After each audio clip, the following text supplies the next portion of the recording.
Positive energy all the time. Good to see you all today. We're going to talk a little music. Hope everybody's doing great. You know the routine. Rep your city. Rep your city. I am representing Chicago, Illinois. Run those likes up, share, subscribe, hit the notification bell, and support the channel.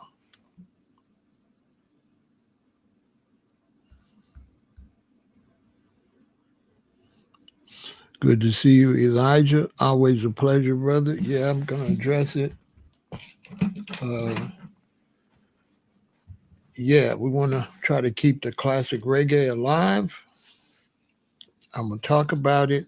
I think it's very important. And I've been trying to make that happen.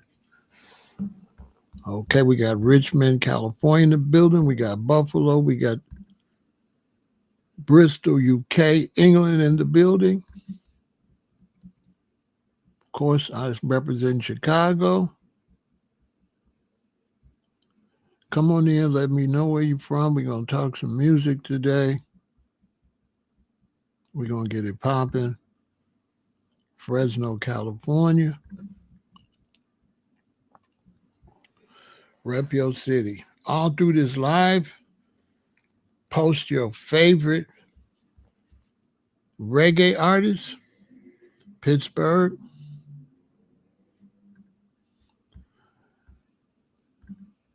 Black Man Lion say Ross Michael, Culture, Pablo Moses, Prince Allah, Fred Locks, Meditations. Yeah, let's get it going. Let's give everybody some props. Texarkana in the building, Rochester in the building.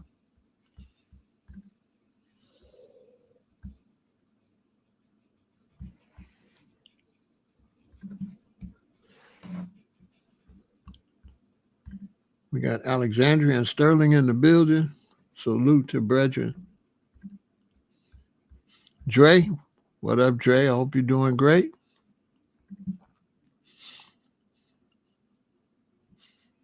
Dre, it's a little strange watching you grow. Hey, Andre, you a grown man now. Andre, you was just like a college student. It's crazy. So we got the names coming in: Sugar Minor, Dennis Brown, Horace Andy, Peter Taj, Lesotho, Africa is in the building. We got Yabby U. We got Bob Marley. Yeah. Let's make it happen. Let's make it happen.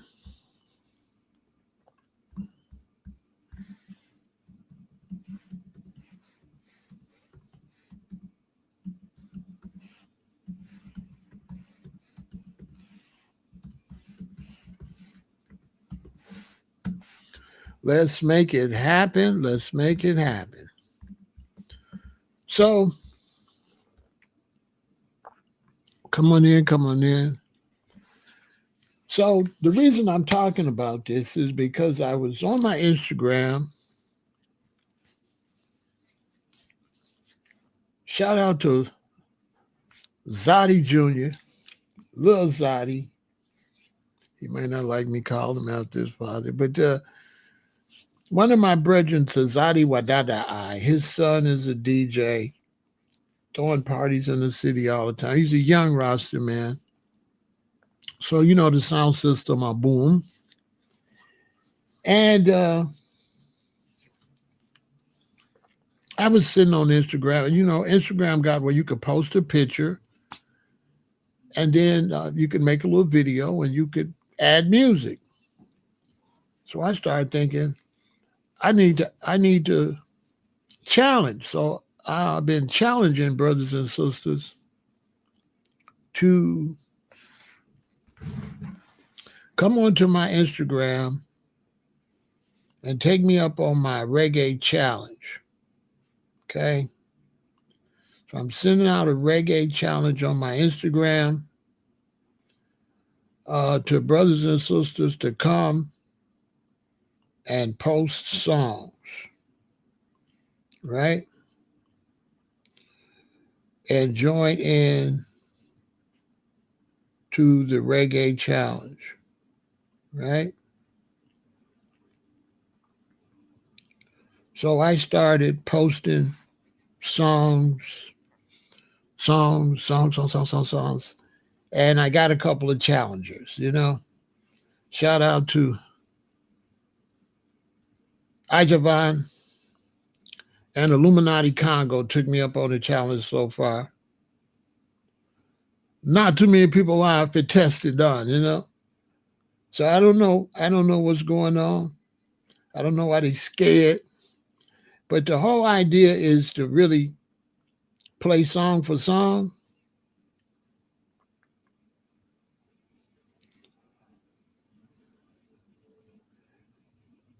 And it's a challenge, but the purpose of the challenge is while you're playing songs trying to compete with me, we are all highlighting classic reggae songs, which is highlighting classic reggae artists. So I've been over there tearing it up. It's wow. If you want to try to compete, come on over. But you got to bring it because I'm over there serving it up. Okay, I'm over there serving. As you could see,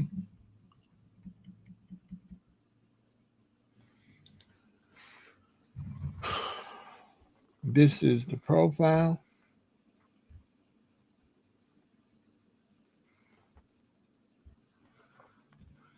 Right?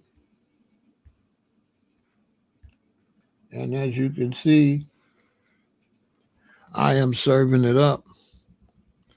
All of these pictures are accompanied by songs.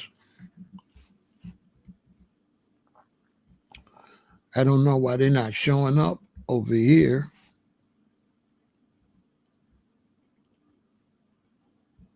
It may be because I have to go and update the pictures. Maybe the pictures they're showing up on my Instagram, but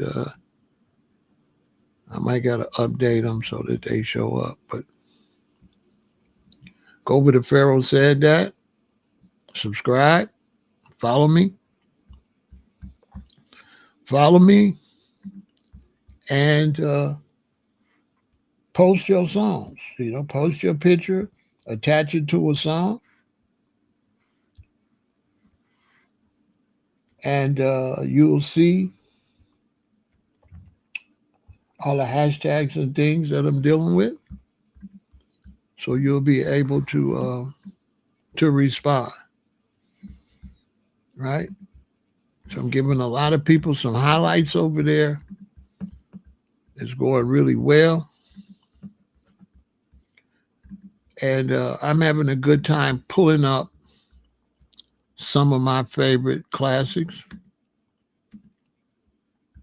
So what you do is you go over there, you post a song, you put the hashtag Instagram DJ Challenge. Instagram DJ Challenge. There's my page there at Pharaoh Said That. That's my Instagram. And go over and post your songs. And let's make it happen. But good luck because me are the best Instagram reggae DJ. Yeah, man. So I grabbed the crown. I'm saying I'm the best Instagram reggae DJ. And nobody can touch the champion. And so far, that's true. I'm shutting it down. Nothing but classics. Nothing but classics. Nothing but classics. Nothing but classics. You might want to go over there and follow my Instagram, and you might want to hit those songs. Instagram only let me play a minute, and you might hear one of your songs that you got to go to YouTube and hear the full song. You might have to go to one of your apps you might want to hear the full song because I'm bringing up memories and I got it cracking over there. And I'm posting pictures to, to add, right? So that's what it is. This is what it looked like over there somewhat. Sometime I post the red, gold, and green stuff. Sometime I post pictures of myself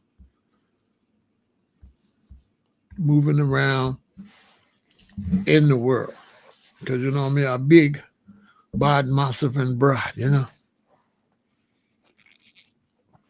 So I'm over there shocking up the place, marching down Instagram. No man can compete. None of y'all can compete. So I wouldn't waste your time, but you could try. Your songs are weak, man. So come post your songs.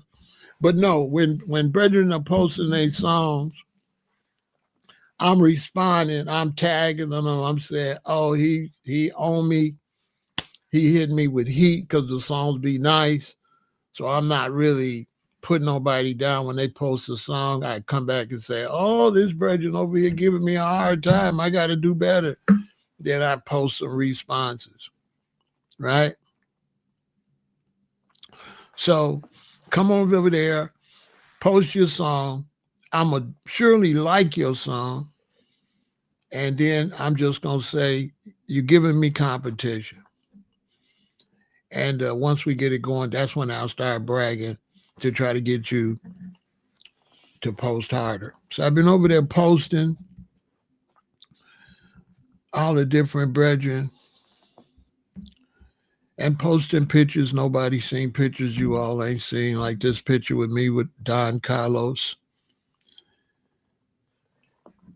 And I think that's Garty right there. That's Garty. Garty didn't sung with everybody, but yeah, I'm in the brethren in Chicago somewhere doing something. My Haile Selassie.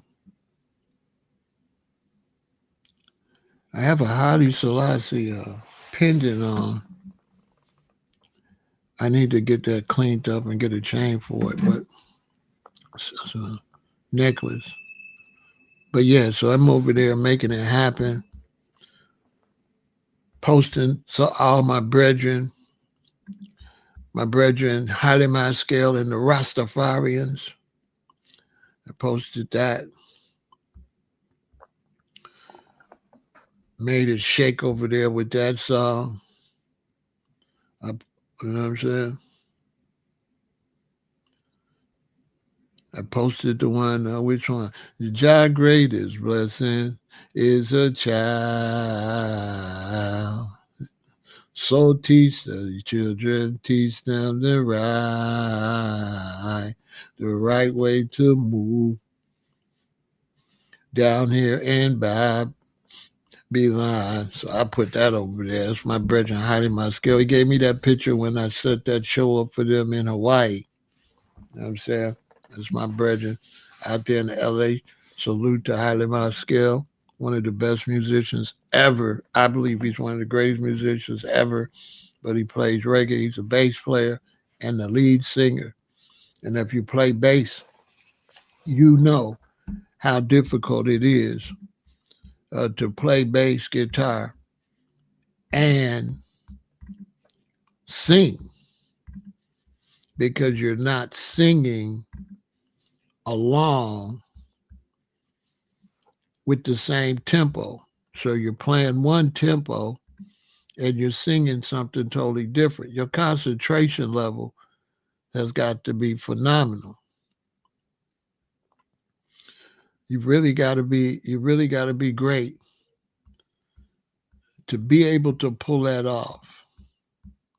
You've got to really be an excellent musician. And me being a foundational Black American,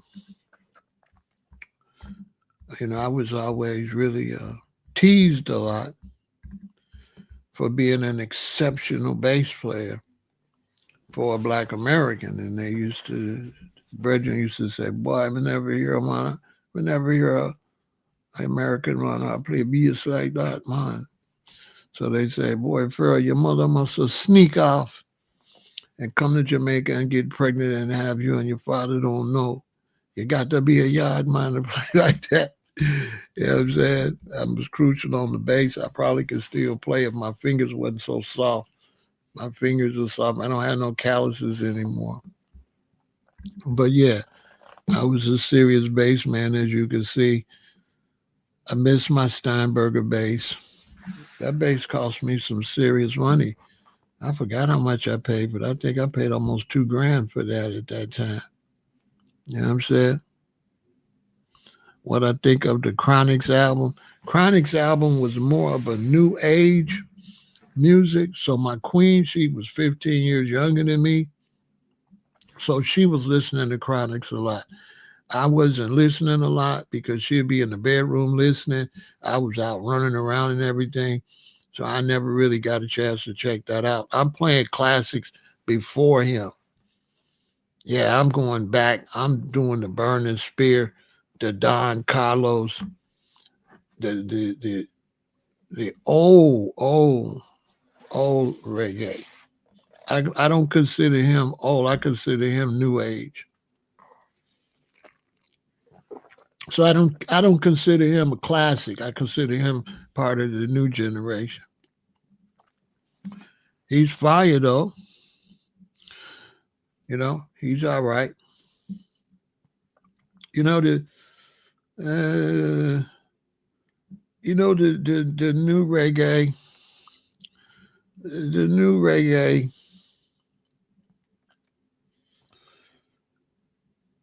It don't seem to be enough roots and culture. You know, it don't have that Prince Farai feel, or you know what I'm saying? Yeah, I played. I think I put Linval up already. I think I put Linval up.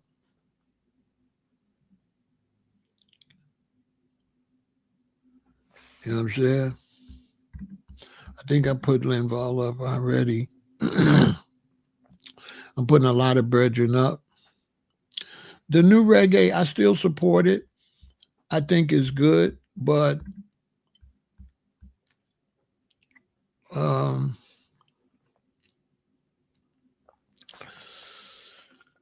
the construction of the songs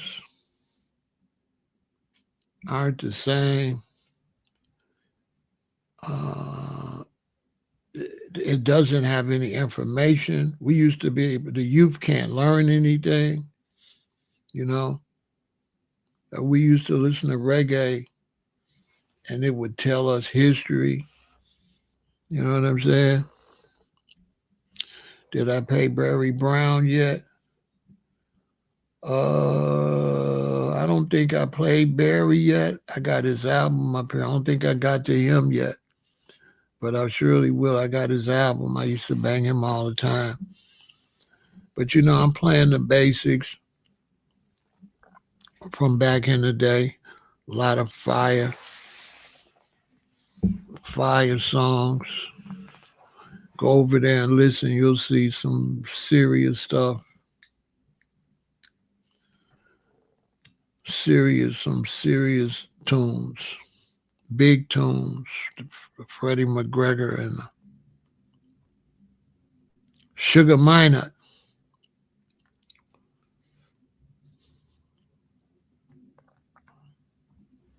You know what I'm saying? The live instruments are good, were good, but the message was important. Rasta was growing. We was a bunch of young Rasta brethren. And another advantage is the local bands. We don't have that anymore, and that's hurting our form. See, when I came into the game, we had local bands.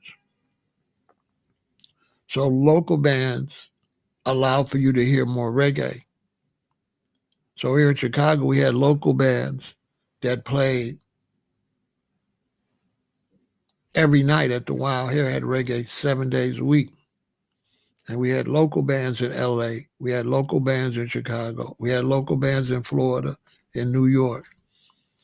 And what that did was the local bands did a lot of cover songs and some originals. But when we come to play a show, we start at 10. We might take a break at 12.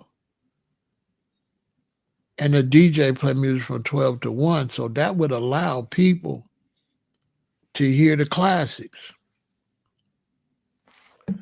So they would be able to hear the classics. So the reggae was stronger because you could go see local bands, and that kept you in the clubs. And that kept you around brethren and sisters. That's how you was able to have children. That's how you was able to meet queens. That's how you was able to convert queens, fall in love with queens. They stopped growing perm. They started growing their dreadlocks. They started eating ital, and you build a whole movement. So like when I was in LA, when I left here, I did the same thing. I went to LA. I played with Gold to Fire and the Roots of David. Rest in peace to Gold. There go the brethren there. You can see Armand and all their back. I played bass guitar for Gold to Fire and the Roots of David. Here in Chicago, I played with Nyakoma Reggae Band. So by us having these local bands, it helped keep the roots and culture alive. The roots and culture was more alive because you didn't have to wait for the big stars to come. And then the local bands maintained the clubs. So now if you got local bands in St. Louis, local bands in Indianapolis, local bands in Chicago, San Francisco, Ventura, Los Angeles, San Diego, like that. There's clubs they playing in. By them having reggae crowds coming to these clubs to see the local bands, now the big bands can schedule a tour and hit all of the reggae spots. So one reason you don't see big reggae bands no more is because there's not enough connections for them to do a tour. They got to have big money behind them because they got to do a show in LA, up and down California, but then they got to go to Denver. They got to jump over Denver. They might not even come to Chicago because the reggae scene not that big anymore. So they might just got to go to Denver, maybe Florida, and then they leave the country. They got to go overseas to make money because there's not no reggae. There's not a reggae audience no more. And reggae audiences create roster. And roster creates stores and restaurants and businesses and queens and babies. And this is how you build your Rastafari movement. But without that, it dried up. The scene dried up. You know what I mean? I be wanting to start a FBA reggae band, but I just don't have the time. It's going to be super time consuming for me to find an artist. It's going to be time consuming for me to keep them in the group. It's going to be time consuming for me to create an environment for them to really live the culture. So I haven't tried to take it on yet because I already know it's going to be a lot. But with that culture like that, that's how I was out making money. You see, I just sold Burning Spear, Winston Rodney, a T-shirt. We had a culture.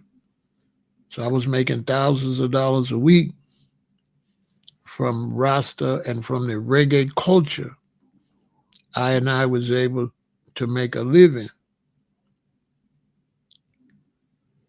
without cutting our locks and bowing down to Babylon. So it's very important to have the culture. By having the culture, that put us in a position where all the artists would come. And that's how we was able to meet the artists. That's how we was able to have record stores. And you got a record store, then Dennis Brown can drop through. If you don't got the reggae record store, how Dennis Brown going to drop through? You understand? Ross Daniel Art in California. Now, I was telling T-shirts on my own.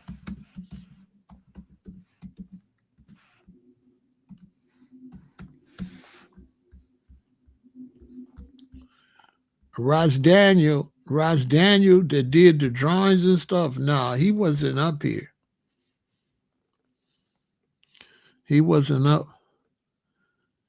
But some of his designs I probably had that I had got from Nicholas Novelty. But I was getting a lot of my stuff was a variety of things I was getting. That's why I made so much money. I made a lot of money because when I'm a vendor, I know how to set my thing up, Simeon. So I don't necessarily buy. It's not who I buy from. It's do I cover the culture. So the reason I was the number one, which I was, the reason I was the number one vendor at the reggae shows, because I knew how to cover the culture. I would order my shirts, and my shirts covered the culture. So I make sure I got shirts with the Lion of Judah on there, shirts with Lion of Judah. I make sure I got at least 10 Haile Selassie various shirts. I might only put 5 out. I make sure I got Marcus Garvey. I make sure I got shirts say One Love. I make sure I got shirts say Reggae. I make sure I got shirts say Rastafari. Right? I make sure I got all of the main things. Daughter of Zion. Then I make sure I got all the buttons. I made my own buttons. So I made my own buttons. So I had every picture of Haile Selassie, and then I made the buttons so my buttons could say Irie, Lion of Judah. So I made my own buttons. Then I got belts. I got everything. I got crowns. I got leather hats. I'll do custom leather hats. If a brother's head is too big, I would measure his head or get his phone number. And when the event's over Monday, go to his house, measure his head, order his crown for him. And so it was a whole culture. You see, I'm selling to Joseph Hill from Culture. This was a shirt. I knew a young lady. She was from South America. And her mother would go to South America and buy stuff like friendship bracelets and stuff for dirt cheap, right? She getting friendship bracelets for 10 cents. I'm selling them for $2, right? So I sent her down there, and she had these shirts with this gold metallic. So I gave her some money. She went and got me some Haile Selassie shirts with his whole speech on the back. And I had them in gold. And then I made her get me like 3 dozen in silver that I would wear. You see, mine's is silver. I wouldn't sell those. So I always got to be super fly. I got to represent the culture. So I always got the best hat on. I'm always rostered to the T. I got the 2-finger roster ring. I got my silver on. I got my Coptic cross, or I got my Haile Selassie coin on. Just official roster. The booth is official, and so everybody come to me to buy. So I dressed all of the reggae stars because they need a certain amount of clothes because they got to go on stage. So I dressed all of them. There's Tabby Diamond. That's my booth behind them. So they go Tabby right there. He bought some stuff. That's my setup behind them. Okay. Believe me, if they move out the way, you'll see mad shirts. But the wind was blowing hard that day, so I had to tie them down with the red, gold, and green shoelaces. But yeah, that's how I made my money. That's gold to fire. Rest in peace to gold, and rest in peace to Tabby. You know what I'm saying? And so I worked all the events. I didn't just work the reggae events. I worked all the cultural events. So I had all the red, gold, and green. I had all the red, black, and green. I had anything that's got anything to do with the black culture. I got all the Rasta shirts you could dream of, and then I got all the foundational Black American shirts. You know what I'm saying? It's a black thing. You wouldn't understand it. That was a hot one back then. Malcolm Marley, Martin and Me. That was a hot one. Then they came out with Malcolm, Marcus, Marley, the Minister, and Me. They put Farrakhan. I mean, anything like that, I would get on them. All the medallions, the leather medallions, I would have like 30 different types. I would really invest in my thing. If I got a Bob Marley shirt, I'd order from New York. Then I would take the shirt to the Koreans at the swap meet, tell them put this picture on some skirts, on some short sets, on some baby clothes. I was the only one out there that had baby Bob Marley on baby clothes and One Love and stuff on baby clothes and skirts. So when the women come, they see the One Love on the long skirt with the matching blouse. They're like, where you get that at? Let me get that. Men come and they buy a shirt, and I got to match a shirt for his son. His son 5 years old. So daddy gonna buy one for the son, and I got the little roster crowns, because the lady that would get these shirts for me when she would go down to Guatemala, they had a lot of knitted items. So she would bring me baby crowns, little children crowns, crowns for adults, belts, friendship bracelets off dirt cheap. You know, friendship bracelets up here at that time, wholesale would cost you maybe 75 cents each. I'm getting them for like 10, 20 cents each. So I got thousands of them. And those $2 add up. When you go out in a big crowd and you got 300 people spend $2, do the math. You making money people can't see. You got 300, because everybody wants a $2 bracelet. There's 1,000 people out here. Everybody want a pack of incense at $1. You know how much money you make? If 500 people buy a pack of incense for $1 and 300 people buy a friendship bracelet for $2,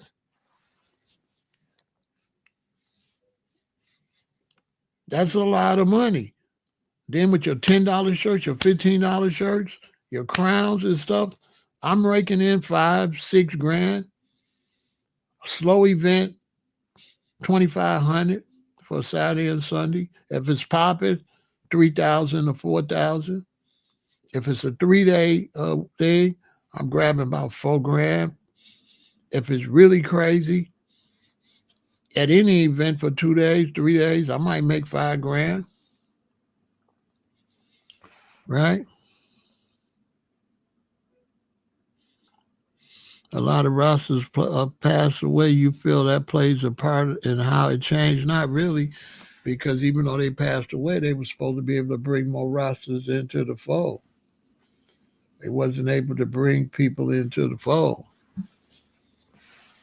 You understand? What's going on, Isaiah? They wasn't able to bring people into the fold. You understand? So that's why it fell off.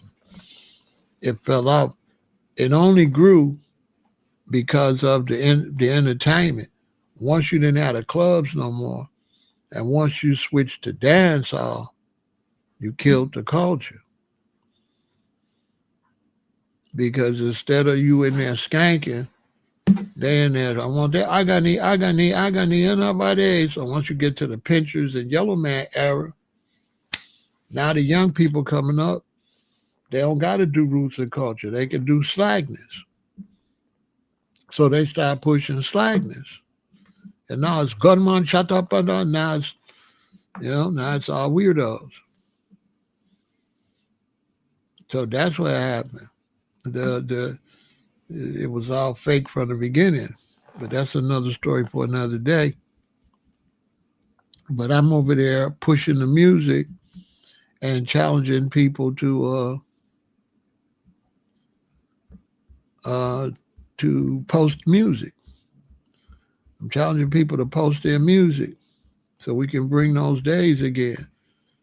You understand? See, we out there, see Dennis Brown. You can see me in the background.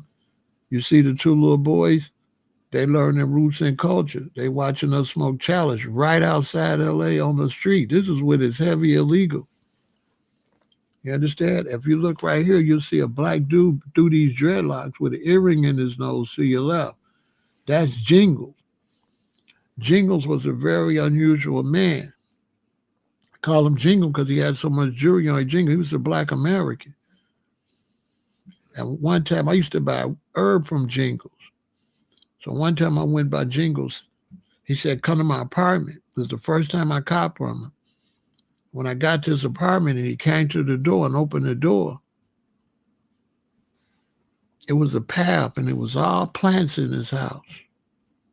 I kid you not, you couldn't see no walls or nothing. It was a forest. He was growing a forest in his home. And he led me through the plants. And we sat in a room and he had a big plant in the middle of the floor that went up and covered that whole room. And it was all plants. And he used to be tipping around, right?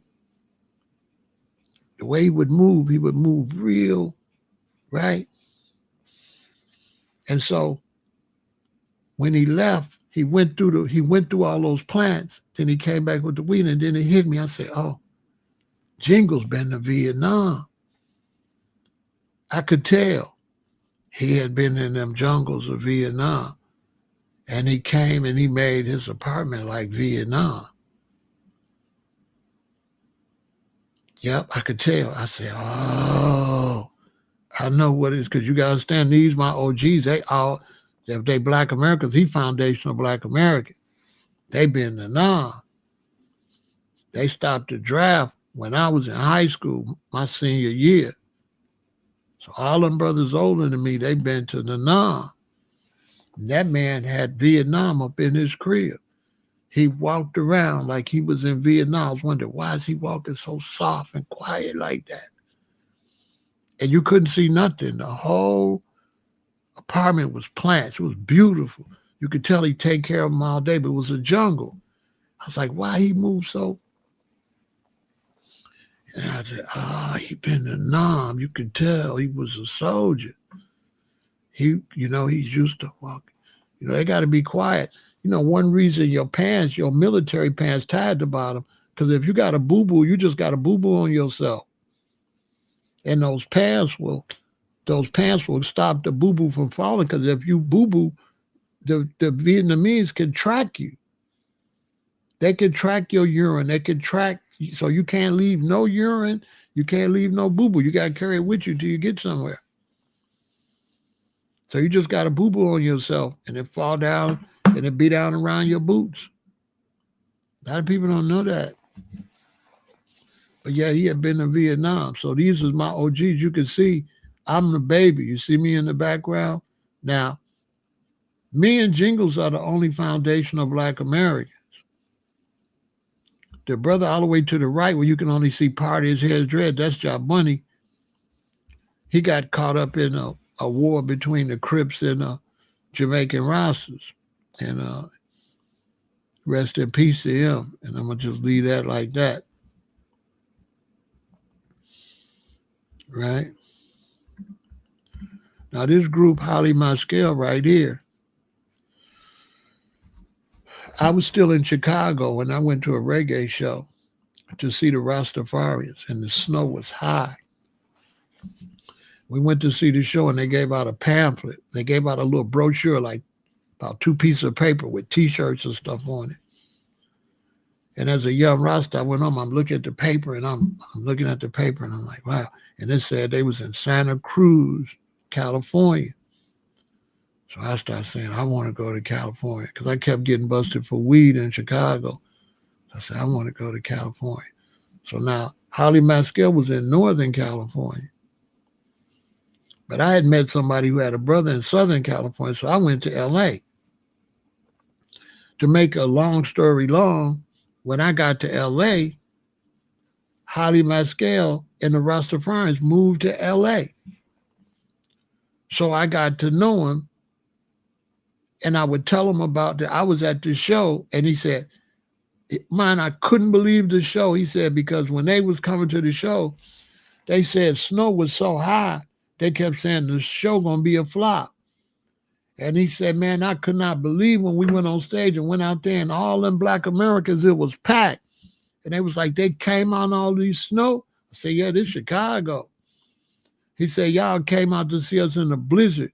He said, we love Chicago. He said, Black Americans came in the blizzard to see us. This story get even deeper. So I wanted to go to LA. They inspired me to go to California because they was in Santa Cruz. When I get to LA, they moved down. Me and Holly Maskell, we know each other. I decided to go to Hawaii. I can't find a brethren in Hawaii. So I tell my queen and my boy, I'm going to Hawaii first, find Shay Shay, and y'all come 7 days later. So I go to Hawaii, I find the brethren I'm looking for. My queen and my brethren come. I meet them at the airport in Hawaii. When I'm at the airport in Hawaii, Holly Maskell is in Hawaii with his queen. He said, Ramesses, what y'all do here, man? I said, I moved over here. I'm growing and stuff. I'm moving over here. I'm finna go to the Big Island and grow. He said, yeah, man, call man. He gave me his phone number to the hotel he was going to be at. He told me which hotel he was at and the room number.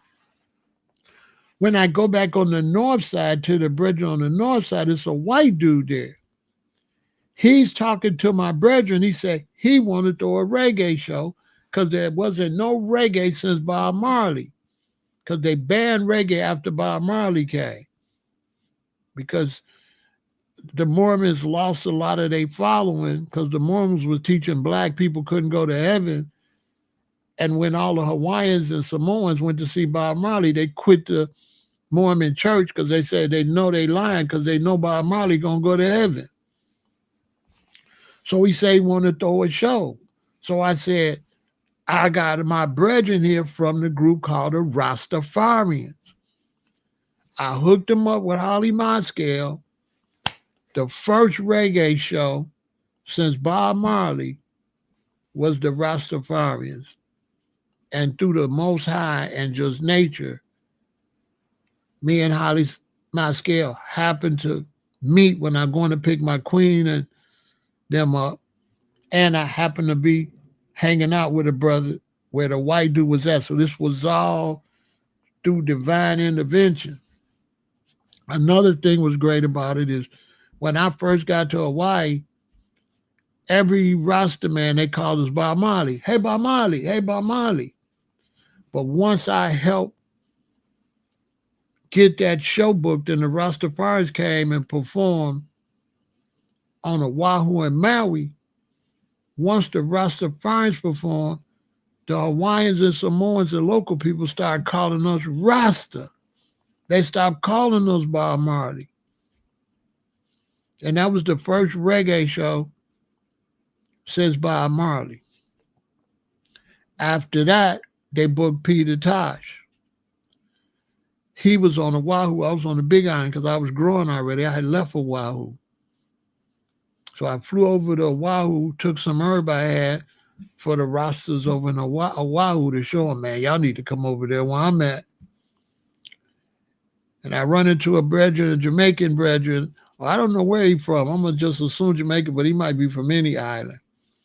Jason, I wonder where Jason is. And we went up to see Peter Tosh. And like I told y'all, I was a vendor, so I had buttons. I had buttons with everybody on them. So I had buttons with Peter Tosh on them.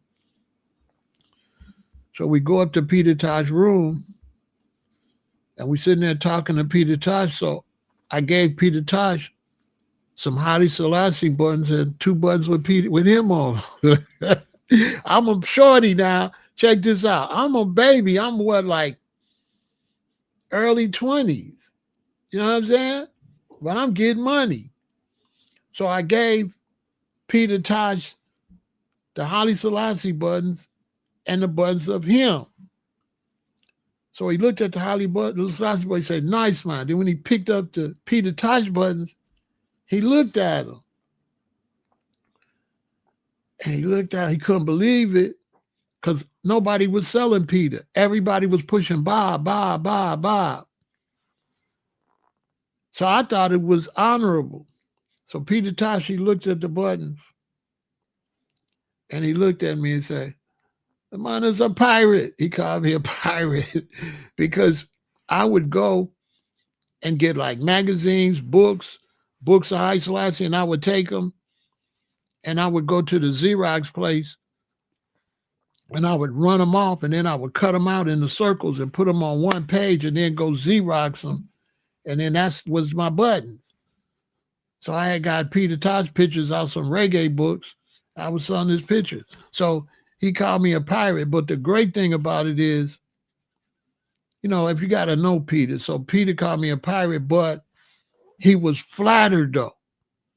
He was flattered. He appreciated. He appreciated.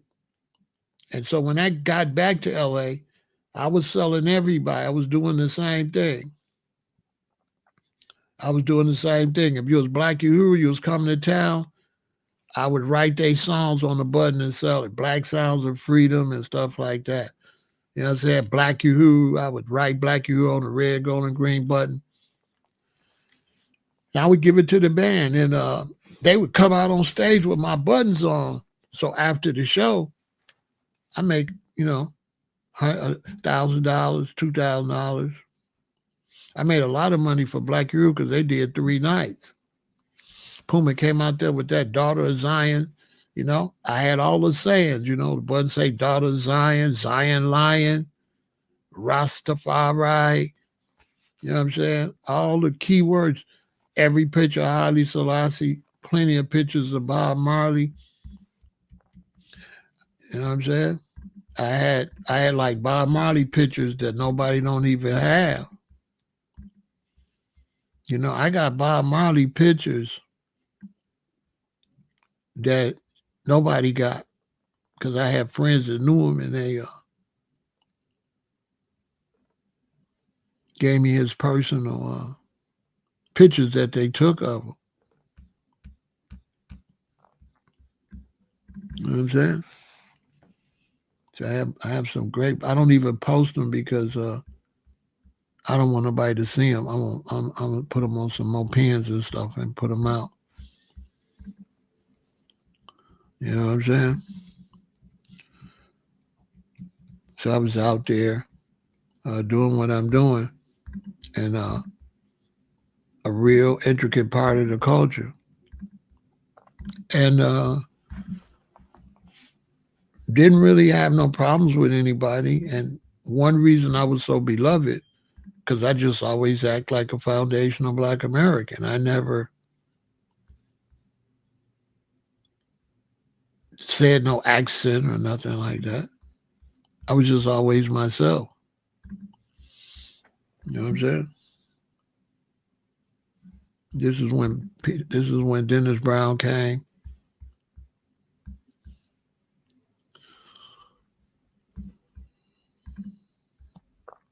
The baby was crying, so I had got down to try to comfort the baby. There go the next to me on my right. That's Brother Lester Pharaoh. He's a foundational Black American guitar player. And so a lot of the foundational Black American brothers, they was like my elders. That was rosters like 2 years before I was. People like Lester Pharaoh would be an elder to Iman. You know what I mean? And I worked at this reggae record store. So this just show you how the culture creates business. and create. And that's how I know the music changed, because I worked at that record store, and the record started to change, and they started to sell more Pinchers and more Lieutenant Stitchy, and reggae began to sell less and less and less. You know what I'm saying? And less. But I was able to be out there and meet all the brethren and dress all of the artists. And one of my favorite bass players, Family Man from the Wailers. I worked at this club right here. I sold outside in front of the club, and the owner let me sell at the. He had a big theater where he had concerts 2 hours north of here. This is me taking a picture with Oswald. I was at their show hustling.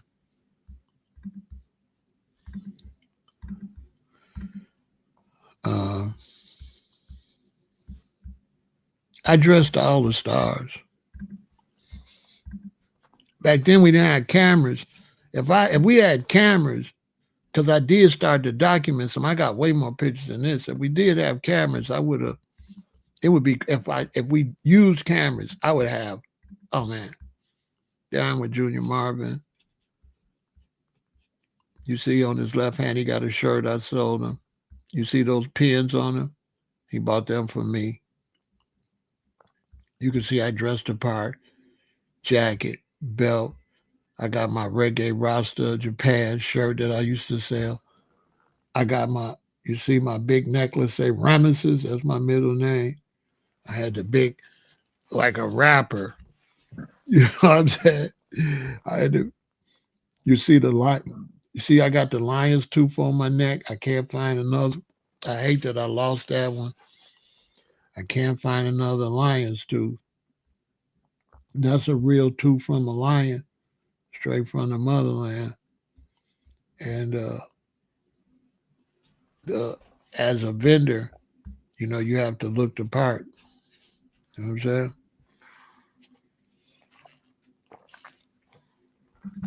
So I'm over on Instagram for everybody want to know what this is about.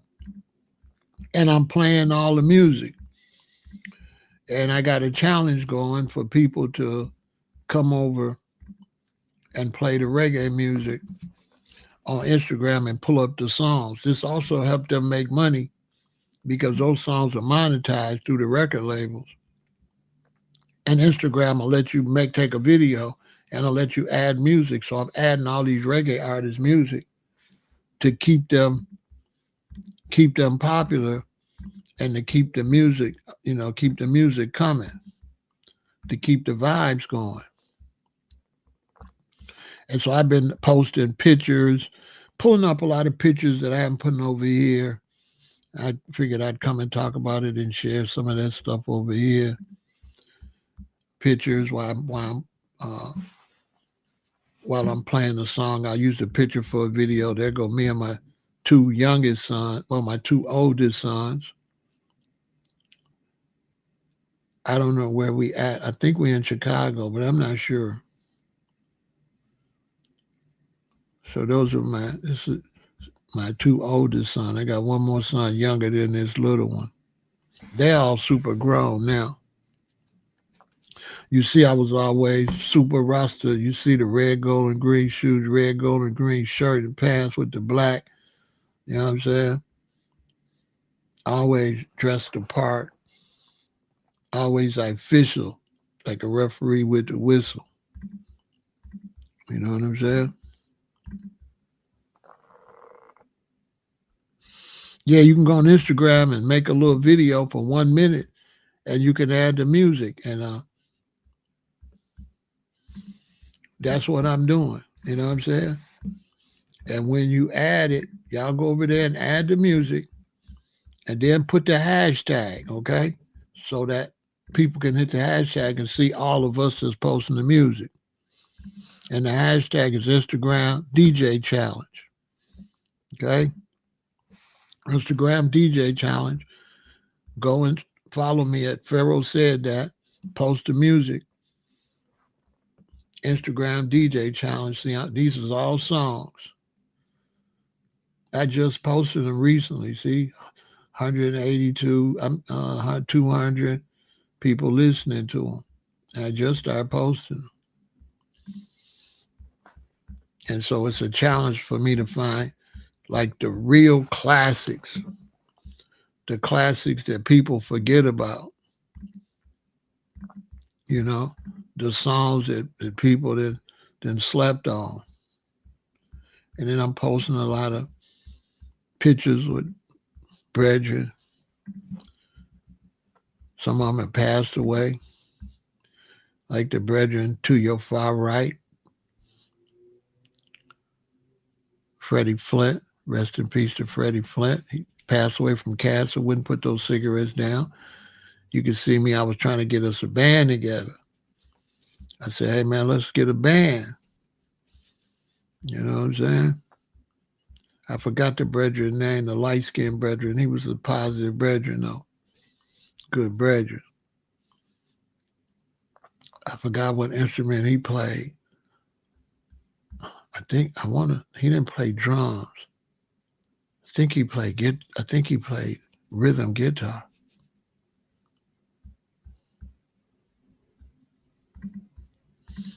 You know what I'm saying?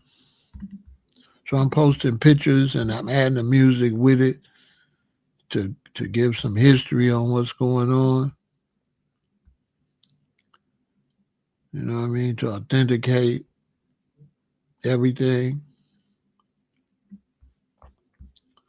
You know what I'm saying? Let people really see me. A lot of people ain't seen some of these pictures of me. You understand? So I'm posting some pictures of myself that people haven't seen. Because I just got a whole lot of pictures, so I just been taking them and taking pictures of them and posting them with the music to make the music have a more better vibe to the music. Because now you get the visuals that go along with it. You know what I'm saying? I'm giving them the visuals and the music to back up that me are the number one DJ. Me are the number one DJ. And if you want to hang, come over there and show me what you got.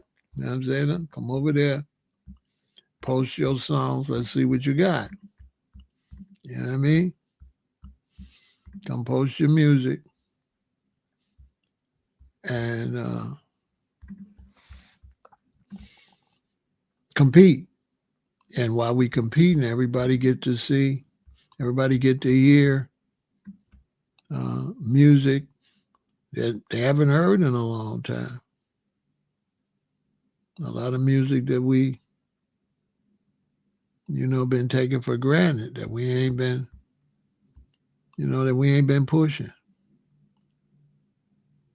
There's a lot of music out here that we, we're not pushing. You know what I'm saying? You know what I mean? I'm posting some of my old pictures. You know what I'm saying? I could tell wherever I'm at, I'm probably at Go to Pharaoh's place because I see his crown behind me to my left. You know what I'm saying? And this is me in my 20s. You know what I mean? I'm really a foundation of that whole thing. You know what I'm saying? I really was that. I was really out there. You know what I'm saying? I was really out there in the culture for real. A real ambassador.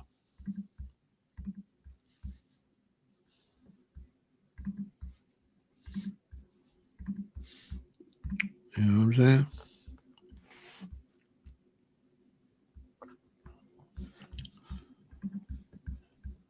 My brother Junior Brathwaite, one of the original Wailers.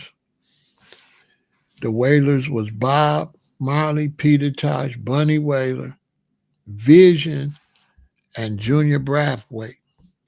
This is us in Chicago. Rest in peace to him. He got unalived in Jamaica. He's the one, he's the second best singer behind Bob. Might have been better than Bob. And he could sing Bob Marley songs better than Stephen Marley can. So that's us here in Chicago. This is how I knew what was going on with Bunny Wailer because, like I said, knew Bunny Wailer from when he was a kid singing with the Wailers. So he would go to Jamaica, hang out with Bunny, come back and give me a report. Say, Bunny say, Ramesses, Bunny say, we should come and go with him to Africa because Bunny had a farm in Africa at that time. And that's how I know Africa's not feasible because Bunny had to leave. Bunny had a farm in Africa. Rita Marley was in Africa. They had to leave because it wasn't ready. But rest in peace to my brethren, Junior Brathwaite. We called him Azariel. You know what I'm saying? This was my good brethren right here. Seriously. And he used to tear the reggae clubs up here in Chicago. You know what I mean? That was a loss. That was a serious loss. Whoever did that to him better be glad they wasn't up here. And we just leave that like that.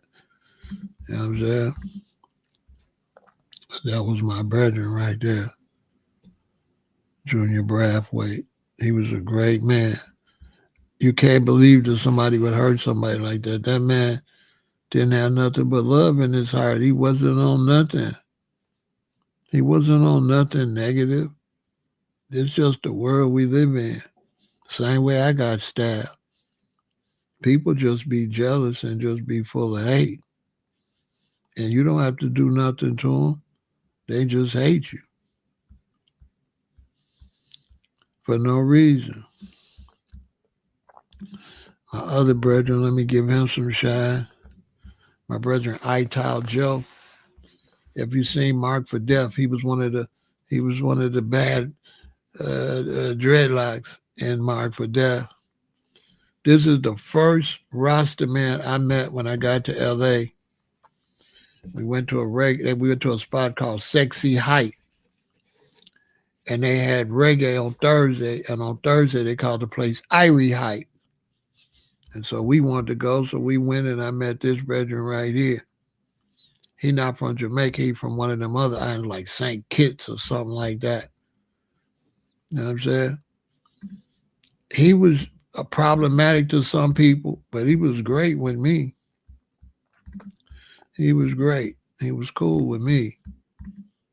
But he was problematic for certain people, you know? Here go Brother Al from the Wailers, a good brethren, great guitar player. That's my table to my left of the picture, to your right. That's my table out in front of the club. Getting money, I'd go set my table up, make about $1,000.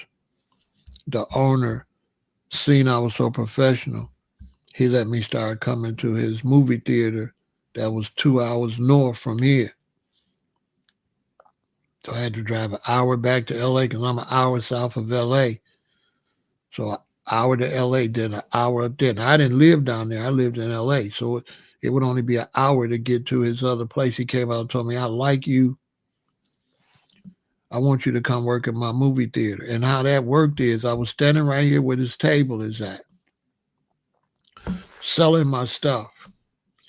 And a white woman came up to my table. She was a little tipsy, but she was kind of hot as far as the way she was acting. Not hot to me, but she was, flirting.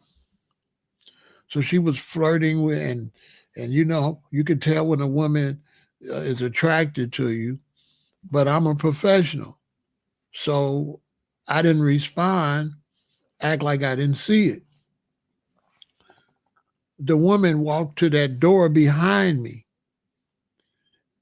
I'm standing behind my table facing that door. When she get to that door, this white guy comes out and she kisses him and he rubs her and she goes in the club. When she goes in the club, he comes out and he walks up to me and he said, I like you. You know why he said that? Because he was in there watching his wife and he seen his wife was a little loosey goosey and he seen I was 100% a professional. I'm not going to talk to nobody, not one woman at his club, because that's unprofessional. This is not the place to pick up women. The man's already letting me stand out on the sidewalk and sell stuff. He came out, he said, I like you. He said, I got a theater 2 hours from here, 1 hour north of LA. You're going to be my guy. I should have thought about him and called the theater and let him know I got stabbed because I just disappeared and I know he probably wondered what happened. But then somebody probably told him. One of the rustlers probably told him. And so I started going to his theater where I'm making $3,000, $2,000 a night. I'm selling more than the band. You know how the band come there, they little table on that side, like the Wailers would come with their table and my table over here. And they ain't selling nothing. I'm selling like $2,000, $3,000 worth of stuff. And I would always go to the reggae band's booth and I would say, why are you only selling your products? I said, you should be selling everything and your products. It went in one ear out the other. Okay, you with the Wailers. You selling Wailer stuff, but you still could have wristbands. You still could have shoelaces. You still could have belts. You want to make money, man. They wouldn't listen. And that's why when I started got in the record business and I made the 420 album CDs, when I would go out in Vienna at the Weed Fest, I was selling CDs like crazy. And I did the marijuana festivals just like I did the reggae. I still got all that. I still got the weed stuff. I had so much 420 stuff you wouldn't believe it. Bracelets, earrings, watches. I got the watches with the ganja on it, beautiful. I got all of that. And I would go I switched from reggae to 420 stuff where I was making the same amount of money. Because I used the same principle. I got everything, t-shirts, hats, gloves, scarves, big banners you can hang in your house. I'm sucking all the air out the room. But yeah, Al, great guitar player, positive brother. Both guitar players bought stuff from me. All the artists, I kept them dressed, kept them looking nice. They have to be looking nice because they're going on tour. They're always on stage. So I kept the artists looking good. And so I've been posting these pictures while I'm promoting the music to just show some history of how I was living and what I was on as a young Rasta man. Select the daps. So I've been posting my pictures.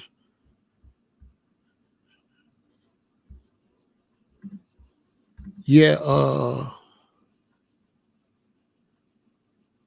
he knows Rankin Screw. He knows Rankin Screw and Ginger. So if your pops is still around, ask him, do he know Rankin Screw and Ginger? I bet he know Rankin Screw. Rankin Screw and Ginger, that's my brethren.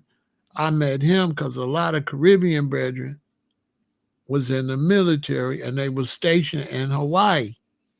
So when I was on Oahu, I used to go to the reggae radio station every week, and all the Jamaican that was in the reggae and Virgin Islanders would be at the radio station.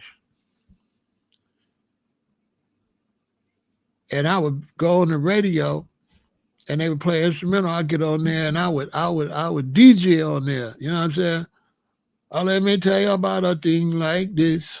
Oh, let me tell you how I jump and twist. And I would be doing my shit. I could do that too. And then what was crazy is I would be walking down the street in Hawaii and some Hawaiians drive by and I hear me in their car where they recorded me. You know what I'm saying? As a black man, I forgot Africa.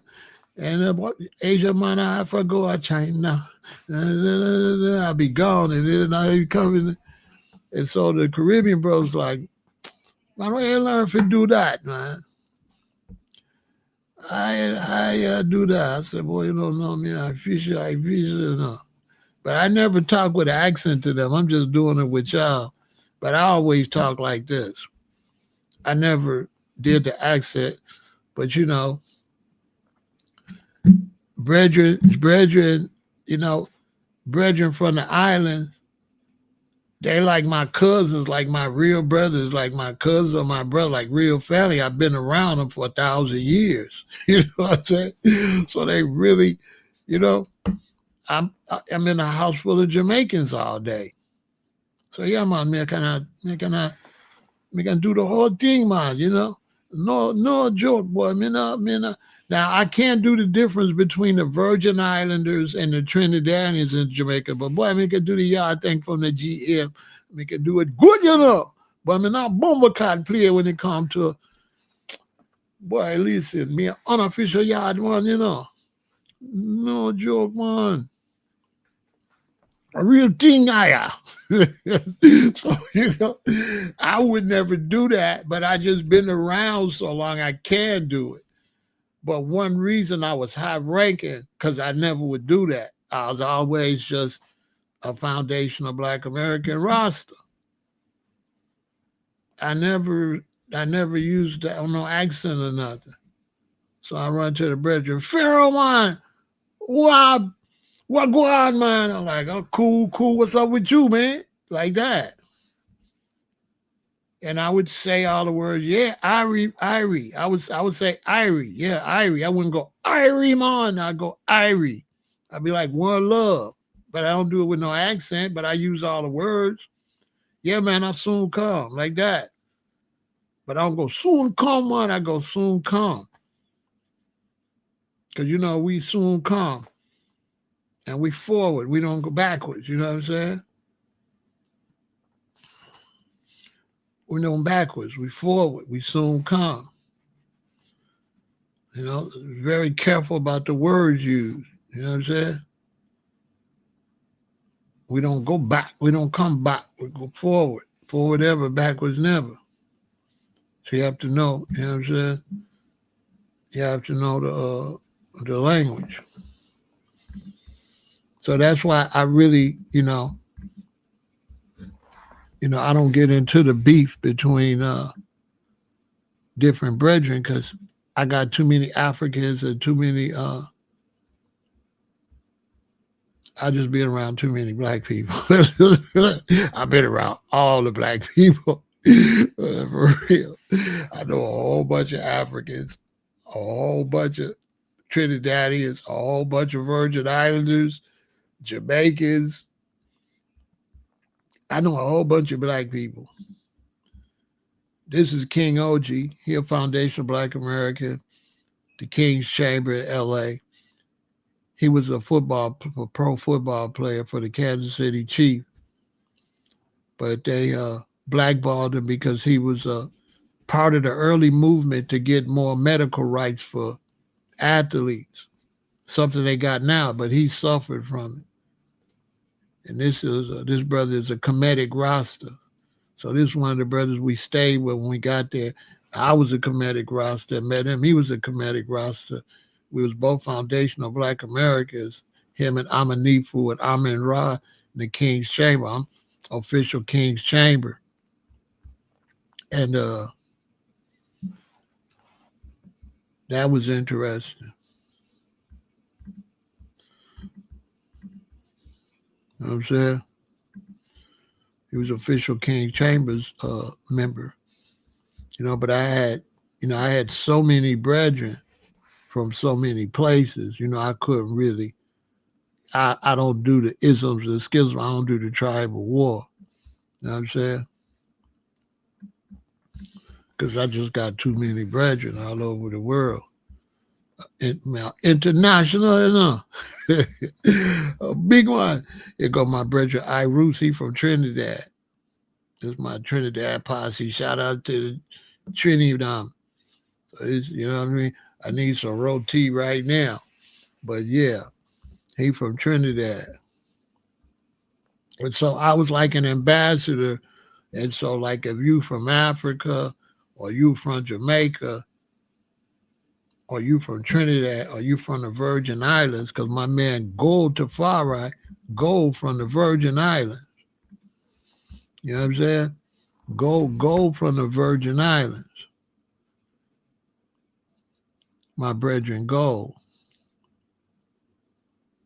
is from the Virgin Islands. So the thing was, if you was in Chicago or even if you was in anywhere, if you was in Chicago and you was from Africa or you was from Trinidad or you was from Jamaica or something, and you have beef with some Black Americans, I would intercede. You know what I'm saying? Because I was plugged to the gangs and all that because I grew up with them. So I can always go back to my neighborhood and get bridges and stuff and then go talk to the Black Americans that's giving my brethren problems. And so then when I would go and talk to the Black Americans, I'd be like, hey, the brethren man with the dreadlocks over there? Like, yeah, what about him? I'm like, that's my guy. They're like, oh, okay, we ain't know. You know what I'm saying? He cool then. I'm like, yeah, he cool, man. Don't y'all do that. You know what I'm saying? I wouldn't go like no big bad wolf. I would just go as an ambassador, let the brothers know. Now he plugged in. He plugged in with us. And they'd be like, all right, cool then. So, because I would go to whoever they beefing with, you know what I mean? And if they beefing with the GDs, I knew how to go and be like, what up, folks? They're like, what up, man? Who was you? I'm like, man, my name Ramesses, man. I got some brethren, man. They from here, man. And then they had a little problem. I just wanted to come holler at y'all, see if y'all could give them a pass. And like, you be with them and stuff? I'm like, yeah, I be with them. Where you from? I'm like, man, I'm from Maple Park. Like, oh, okay. Fat Sam in there? Yeah, her? Yeah. And like, all right, G. They cool then, cool. You know what I mean? Tell them we say it's all love. You know what I mean? And if they be over here, tell them Raymond said they good. I'm like, all right, Raymond. You know what I'm saying? Good looking out. I give them some weed or something. Here, man, y'all go smoke that. Y'all go do what y'all do. They're like, oh, yeah, Ramesses, okay. Man, anytime you come over here, anytime, that's love, G. That's love. That was before this era right here. I didn't have to intercede too much in L.A. Because the brethren kind of did good. And so this brethren right here was the leader. He go to find the Roots of David, rest in peace. And he from the Virgin Islands. Right? I think the dark brother on the left is from the Virgin Islands. And I think the brethren behind him from the Virgin Islands, the slim dude all the way on the right, he a foundational Black American. I cuffed him and took him out and taught him how to VN with me. And when I got stabbed, I had to have people talk him down because he was going to go crash out. I told him, no, don't tell him to stand down. Because, this was my little young soldier. You know, I used to show brothers mad love, so he wasn't really too happy. He was out there finna crash out. I said, nah, don't do all that. Don't do all that. Because, you know, if you go and you have a problem and you go to handle the problem and end up in prison, you lost. You lost. Because you still end up in prison. So now you took two losses. You then got shot, you then retaliated and went to prison. So now you got shot and you went to prison. So I told him to stand down. You know what I'm saying? But yeah, these was the brethren right here. And I was like an ambassador for Foundation of Black Americans. You know, Gold, that was really my brethren. You know what I'm saying? Gold was the one taught me all the rules when I got to LA. Yeah, he from the Virgin Islands. He say, man, don't shake no man hand, man. They nasty, aya. Them nasty, don't shake nobody hand here, man. No shake up. The pound. He said, I'm nasty.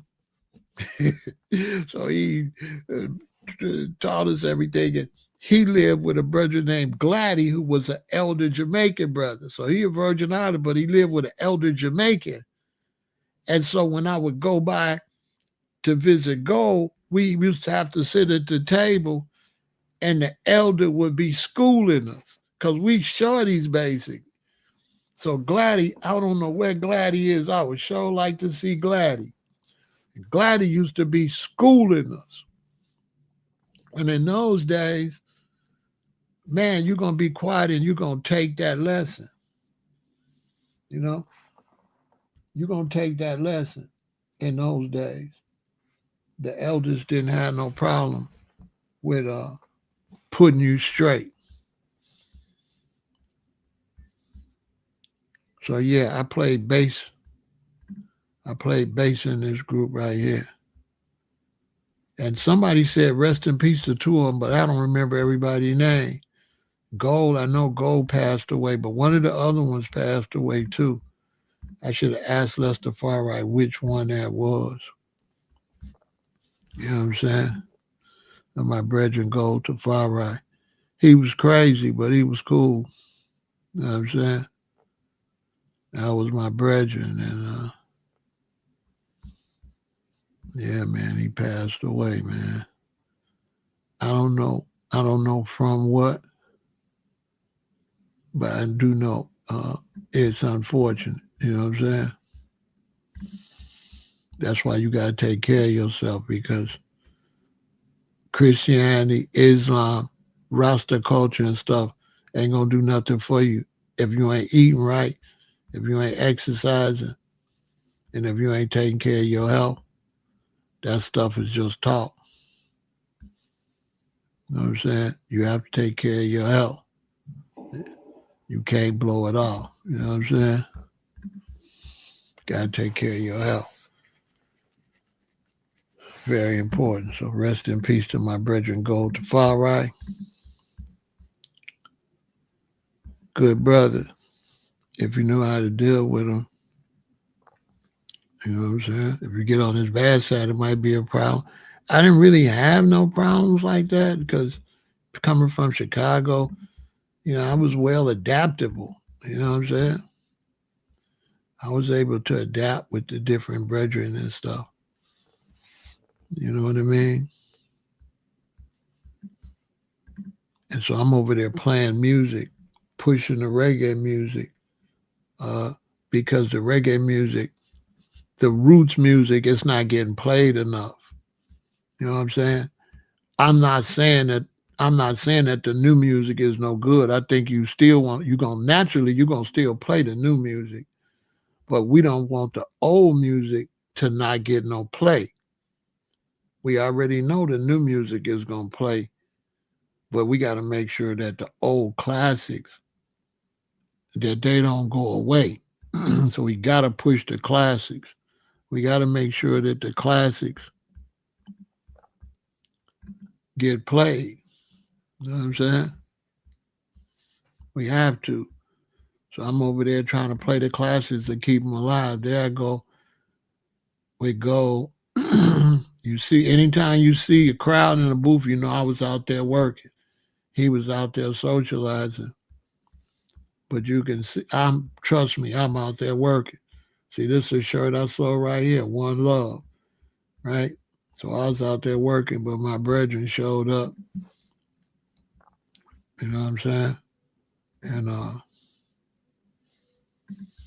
he was plugged real heavy with the Crips, rolling 60s, I think, over there wherever the big guy that they unalived in prison that the system got rid of, he lived over in that neighborhood. And I was over there hustling over there in Tuki's neighborhood. You know what I'm saying? So I was over there in Tuki's neighborhood hustling.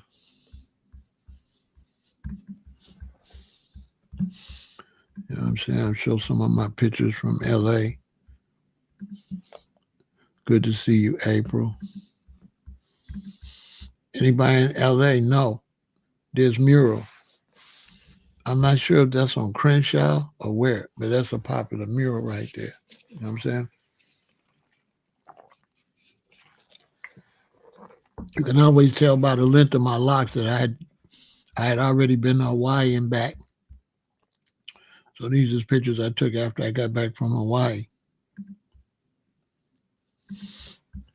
Yeah, I hustled over in his neighborhood for the Caribbean brothers because Foundational Black Americans was the customers, and it was like a house.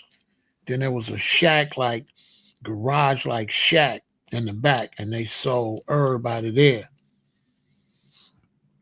And each brethren had a different day. So this week, if I got Monday, next week I got Tuesday, and everybody rotate. The next week I got Wednesday. The next week I got Thursday. The next week I got Friday. The next week I got Saturday. That way everybody get a Friday, everybody get a Saturday, right, like that. And so when I went over there, one of the brothers, I worked for him. And when I worked for him, then everybody wanted to hire me because we like in the hood. And this is all Caribbeans. I'm the only foundational Black American with all these brothers from the Caribbean. And we was inside. We wouldn't come outside. It was a hole. So you knock on the thing and then we slide it open and we give you the product and you give us the money. So when them Crips and stuff would come over there and knock on the thing, and I'd be like, what's up? They would go, who that? Because they're used to somebody saying, yeah, man. Who is they used to somebody having an accent? So when the brothers and sisters in the area, when they knocked on the thing and I said, yeah, what's up? They would trip. They're like, who that? And I'd be like, me, nigga. And they'd be like, me who? I'm like, me, motherfucker. They're like, all right, cool. Give me two of them. I'm like, I got you. So business went up when everybody found out it was another Black American in there working. We made the most money. So then all the other brethren wanted to hire me. But the detectives kept chasing us out of there. You know what I'm saying? And the last time the detectives chased me, I end up, where's that picture? I end up at Juicy's. Oh, I don't got everybody picture, man. Hold on. I got some more pictures I got to. Hold on. Let me send that picture. I don't even know where it's at. I end up at Juicy's. Ah, man. I hope I got the picture. Let me see. Oh, I know where it might be. No, oh, man. Hold on. I got to show this brother. I got to give all the brothers some love. Be patient. I don't want to miss no brethren. Oh, man. Hold on. Let me just take a quick picture of it.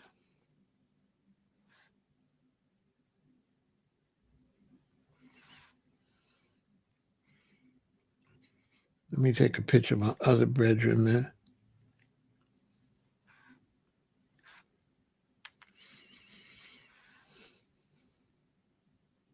That way I can show you the brethren and the restaurant. I work right next to this restaurant. I work right next to this restaurant. And after the police chased me, I went to the restaurant to get some food, and I bumped into Sister Simret, which was an elder sister that I knew before I went to Hawaii. And she had a record store. And she said, "What's wrong with you, Ramesses?" Now, she was a Black American, but she talked with an accent because she was always dating Jamaican men. And I said, "Simret, they just chased me. I was over there working for my man, and they chased me. I lost my little crown running from the police." She said, "You don't even need to be in there. Why don't you come work for me at the record store?" So that's how I started working at the record store and met Dennis Brown and all of them. Because I was working for a brethren. I forgot what island he from too. His name gonna come to me. And so I started working with the sister at the record store. And the record store was next to a famous Jamaican restaurant, Juicy's. And then, all the brethren would be at Juicy's. And that's when I had started deciding, I need to take pictures. So I did eventually, good to see you, Global. I did eventually realize I need to document this stuff. So I got a lot of pictures that I got to start posting as I started documenting these experiences. You know what I'm saying? But this is a brethren that used to come and eat there all the time. I got to give him some love. Mikey Dread at the control. I'm going to tell you on that cool boy. Styly, on dilly, baby. Shout out to Mikey Dread. Rest in peace to Mikey Dread. He passed away at like 55 or something. This one is out the schoolboy. Styly, on dilly. That's my man, Mikey Dread. And this the famous restaurant, Juicy's Natural Lion Heart. That's what Natural Lion Heart stand for. Natural Lion Heart food. And I'd work next door and I would go over here and get my vegetable plate with my ackee, my breadfruit, my beans and rice, callaloo. Oh, man. So this Juicy, this is a famous picture because it's a famous brethren and a historical restaurant that's not in that location no more, but they still there. So most respect to my brethren. Mikey Dread at the control. You know what I'm saying? I got his album. Mikey Dread. I got his music. Powerful brethren. With some good music. Much respect to my brethren, Mikey Dread at the control. You know what I mean? Mikey Dread at the control.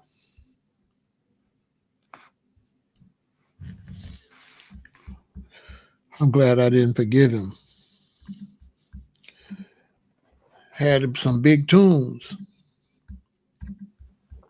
that brethren had. I should have shot more pictures. I still got a lot. I got a lot of pictures I got to upload. You know what I'm saying? I gotta transfer them and upload them. You know what I'm saying? I got a lot of pictures I got to transfer and upload of the brethren. I go Dennis Brown in there. There go me and my brethren out in Hawaii.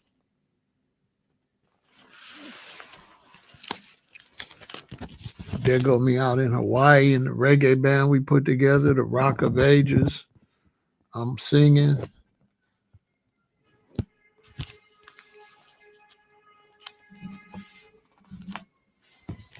There go my brethren Lester Pharaoh and us at the record store with Dennis Brown. They go to brethren. We was trying to put a band together to do our thing. You know what I'm saying? We were trying to put a little band together.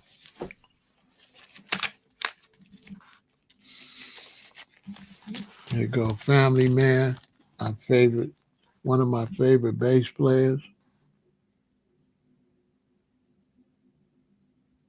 Along with Robbie. Family Man from the Wailers.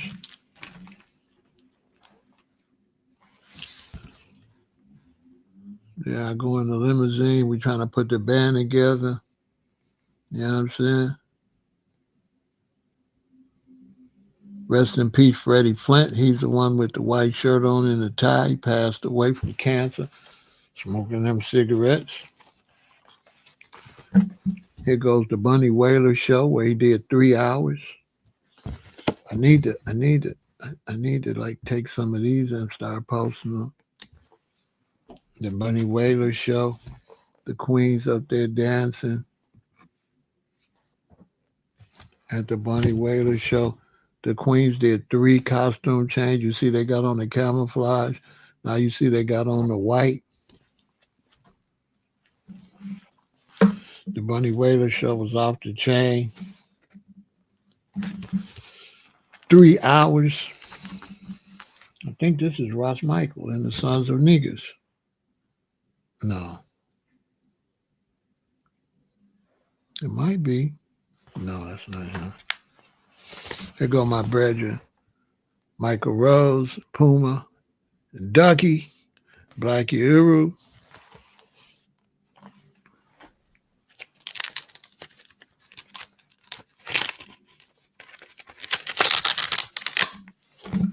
Here go my brethren, Ross Michaels, still hanging in there, still strong. Much respect to Ross Michaels. The sister in the back behind him played in the rock band. I can't remember the name of that rock band. There go my brethren from Oswald.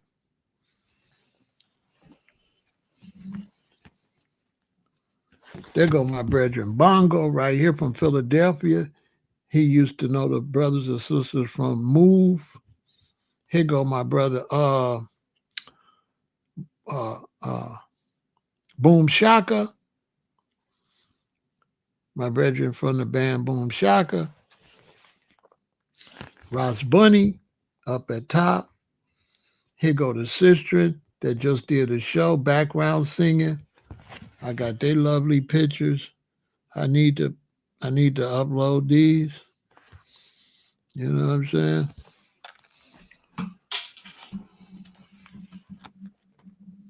Of course, you always represent. There go Ja Bunny with Dennis Brown and Lester Pharaoh. I got to put that picture up too. There I go. And of course, we represent the King of Kings, the conquering lion of the tribe of Judah, Jah Rastafari. Look at that. You already know. If you don't know. Here go the Black Uhuru when they put the new Black Uhuru together with Don Carlos, Garty, and Ducky. Remember when Black Uhuru kept changing members? This is the time they had. These are the original Black Uhuru, as a matter of fact. This is the original Black Uhuru before Michael Rose got. The original Black Uhuru was Don Carlos, Garty, and Ducky. This is the original Black Uhuru.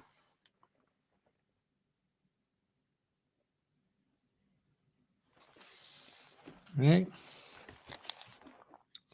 There I go with the band we was trying to put together.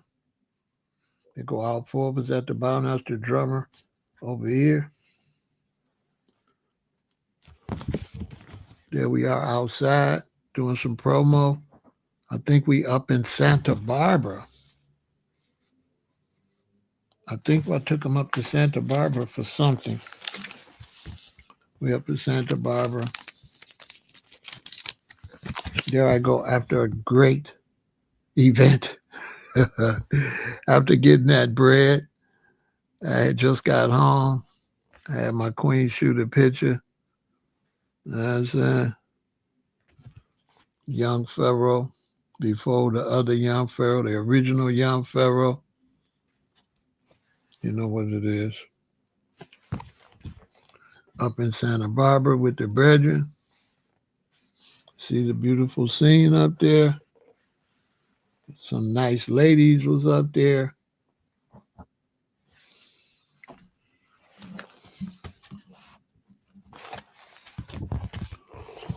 I am with the nunchucks. Straight back from Hawaii. With my car I had just got. Me coming home from school.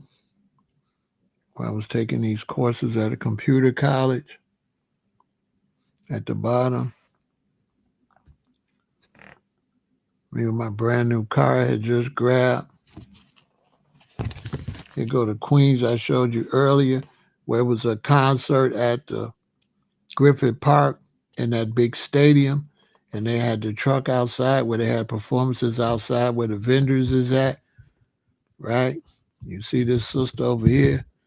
Man, I used to kind of be infatuated with her. She was a guitar player. She was beautiful. Oh my God. But I already had a queen. You know how that goes. So I couldn't even move on it. I wanted to. I thought she was all that. Oh, here go my brethren. JJ. He one of the brethren that been to Vietnam. On the Cougars right here. I'm glad I got his picture. Now this brother right here on these Cougars. One time I was talking some revolution. Man, we had the revolution. Woo, woo, woo, right? And he said, you ever been to war? I'm like, no, Vietnam ended when I was in high school. He said, well, I've been to Vietnam. He said, stop talking about war. He said, you don't know nothing about war. He said, stop talking about war. He said, war ain't nothing. Him and Ojinki. I don't have no picture of Ojinki. Ojinki was an elder. He like one of the oldest rosters in L.A. JJ and Ojinki, they ran up on me and they said, Pharaoh, why you keep talking about revolution and war? We've been to Vietnam. They was telling me about body parts flying and all of that. And they said, stop talking about that, brethren. I said, all right. You know what I'm saying? Elders used to check you back there. I had to admit they was right. I was talking about war, but they had really been to Vietnam. You know what I'm saying? And they're like, one of them was like, I'm still having nightmares. He's like, bro, you ain't seen war. He said, war is not nice. And I took what they said to heart because they had been there. And they was my OGs. And, you listen to your elders. You listen to your elders. I don't know about this new group, but you listen to your elders because your elders got experience and you don't be having no experience. And experience is what? The best teacher. So, somebody that's got experience, listen. So after that, I really stopped talking about war and revolution and all that. You know what I'm saying? Because them brothers had really been to Vietnam. They didn't like that. They didn't appreciate me talking about that. They ain't like that. They was on my neck. See, you young brothers, y'all don't come up under that type of pressure. I came up under pressure. My elders, they didn't play like that. They didn't play. You got two choices. You either learn or stay away from them. If you want the privilege to be around them, you got to act accordingly. Because once they realize you're an idiot, they don't want to associate with you no more. So you better make up your mind. And so I know a lot of people be like, well, why you be going so hard? Because that's how I was brought into this knowledge. I wasn't brought into it like how it is now. I was brought into it hard. And I don't know if you don't know nothing about Jamaicans. Jamaican Rastas from Jamaica will argue with you all night. They got time today, they got time tomorrow, and they got time all year. And so me coming up, I was a little bullheaded. I knew knowledge, and I'm going back and forth with these elders. And they didn't care. They kept going back and forth with me until I had to tap out. Because as soon as I say something like, no, man, Bumbleclad, man, no, aya, no, aya. And then I say, no, but da-da-da. And they like, no, man, I think I go like this, and it'll go like that. And I go, so-and-so. They like, no, aya. I slam that down. And then when they would keep talking to me, it would make sense. They would eventually say something, and I'd be like, oh, yeah. They would just keep breaking it down from different angles. And 98% of the time, I get it. They had the patience to keep telling me this way, keep telling me that way, keep telling no one. Mute. Listen, man. You know, they don't play that. They don't, you know what I'm saying? You can't have no feelings. They don't do arguments. They call it reasoning. And it ain't no bars, hell, when you with Elder Rasta and they reasoning. There's no bars, hell.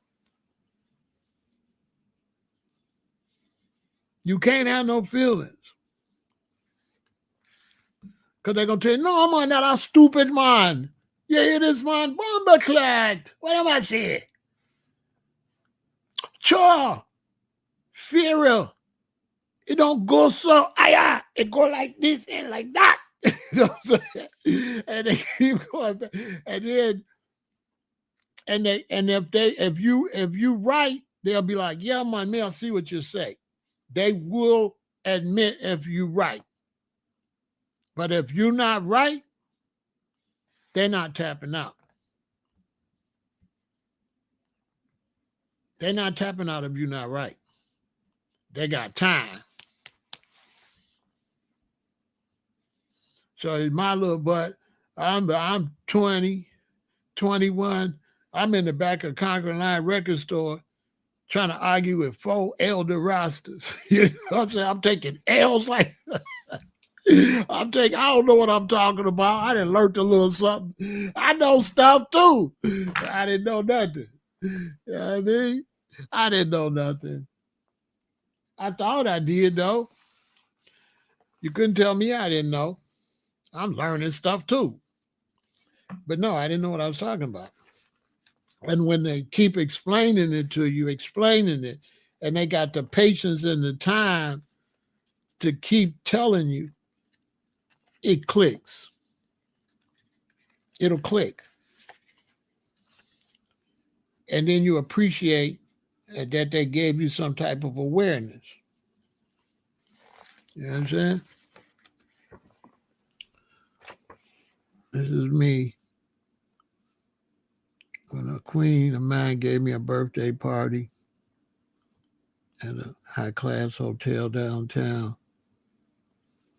and all my brethren and all the women and stuff came, I forgot how old I was.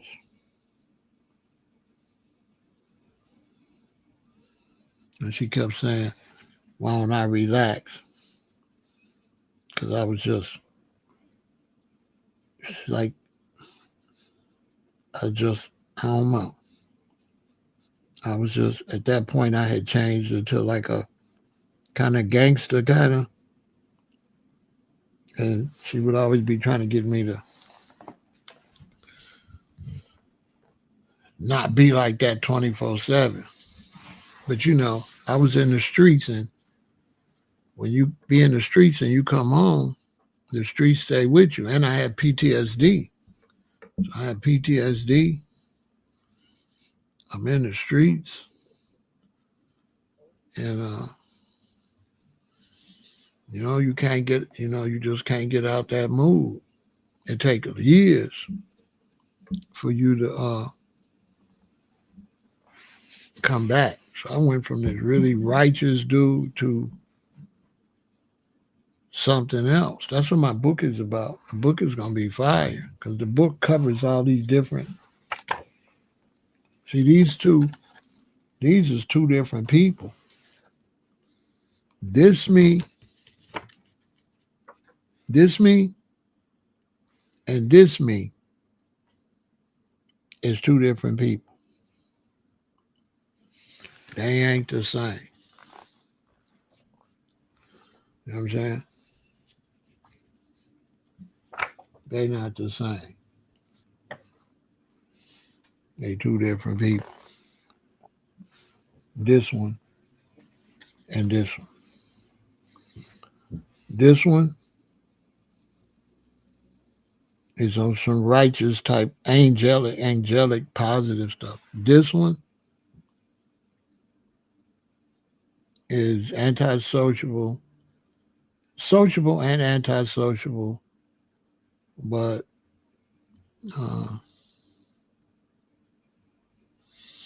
this one stayed away from people to stay out of prison, basically, because I didn't, I can't be around no nonsense. Things had changed. If I get around the wrong person, you know what I'm saying? I'm a overdo it. So the only refuge I had, good to see you, Freeway Dread. The only refuge I had was to stay around my queen. The only thing that could keep me and angelic was a woman. A woman or some men that I was really like friends or associated with. But other than that, when I get around other men, I was, dangerous, I guess is a good word. You know what I'm saying? Dangerous is probably the best word. You know what I'm saying?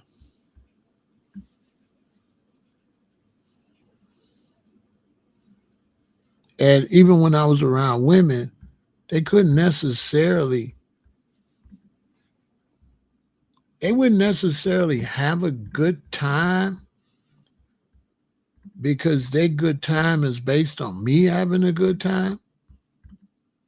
And I couldn't have a good time. And so, with women, I was like, listen, I'm going to take you out. We're going to go out. But, you got to have a good time without me. I'm going to be there. I'm going to enjoy you having a good time. But stop expecting me to have a good time. I don't have good times.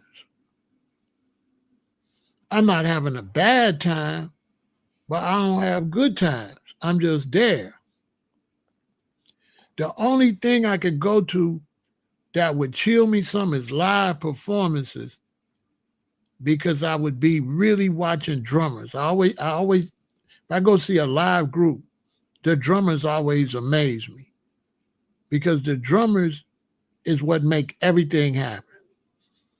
When you go see any band, the drummers are the key to music. They the ones 1, 2, pra-ta-ta, and they the ones hit let us know it's time for the song to end because they play a different thing, like that. So the drummers is amazing to me. But other than that, when I go places, I have to teach a queen. I'm gonna take you out. Go have a good time. That's how I'm gonna get in my enjoyment from you having a good time. Me, you know what I'm saying? I'm not having a bad time, but I'm not having a good time. But I don't mind being there. But don't expect me to be like Santa Claus, like ho ho ho, Merry Christmas, like jolly. I don't do jolly. And even though I've been, working on everything. I never got that part back. But it's not just from the PTSD. I made my money at events. So events is where I went to work at. So for many years, I could never have, once I had to work, I started growing dreadlocks, I had to work for myself. I couldn't have no fun at an event. I'm not there to have fun. I'm there to serve the customers and serve the people. So most of the concerts I was going to, I'm a vendor. I'm not out there dancing. I'm serving customers. So that kind of trained me with a business mind state. And so I got the entrepreneur mind state because when I started growing dreadlocks, nobody would hire me. So I had to work for myself. So I'm a businessman. So I have to tell queens, listen, if I take a queen to a restaurant, the first thing I'm going to notice when I walk in the restaurant is how much money they make.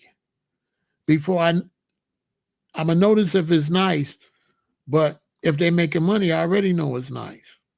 So everywhere I go, the first thing I do is head count, money count. Because I've been an entrepreneur since 1978, 79, you know what I'm saying? 78, 79. Once I stopped working for the Treasury Department, nobody would hire me with no nappy hair. So I'm just a 24-hour entrepreneur. You can't get out of that. So it's so many brethren with dreads, people don't understand them. They don't understand the burden that a brethren with dreadlocks carry by having those locks on his head and having to feed his family. And nobody will hire him. He got to make a way. He got to open his own business. He got to drive truck. He got to be an auto mechanic. He got to be a musician. He got to find something he could do to make a living. And it's a persecution that nobody talk about. They talk about discrimination on blacks. They talk about white flight. They talk about everything, but they don't talk about discrimination against dreadlocks and brothers that want to wear natural hair and sisters that want. They don't talk about that. And our own black people step on us to go get the job and look down on us, want us to cut our hair like them. They don't speak up for us. They don't stand up for us. They don't. We be on our own. So that'll change you like that. You know what I mean? And then when you mix the PTSD, and then you mix the energy in LA, and then the energy, because you got to understand, you see how it is in Chicago, how y'all be looking at the shootings and stuff in Chicago? Well, when I was in LA, when I got back from Hawaii, LA was like, LA then was like Chicago is now. Facts. It was so bad in LA in 87, 88, 89. People didn't hang out in their living rooms because bullets would fly up in the house. Everybody hung out in the back of the kitchen because there's a garage and stuff. And so there's no way to shoot them straight from the alley. It was rough. They turn on the news, 7 shot, 11 shot, 3 shot, constantly. You understand? Because once the crack era came, now they had money to buy big artillery. Shorties was rich, 16-year-old millionaire. 15-year-old, $500,000, got $500,000, got a condo. Got a condo in his mama's name. So that's, so when I came back to a whole new world. I went to Hawaii, I went back in time. As you go west, you go back in time. So when I came back to Hawaii, I didn't know where I was at. Time has sped up. I still thought things was like they was when I left. No. things that got crazy. You know what I'm saying? I lost a lot of brethren. Jabria, I lost a lot of brethren. Jabunny to gun violence. I lost a lot of brethren because of gun violence, so they deported a lot of Jamaicans from 1982. By 2002, you know how many Jamaicans have been deported out of the United States?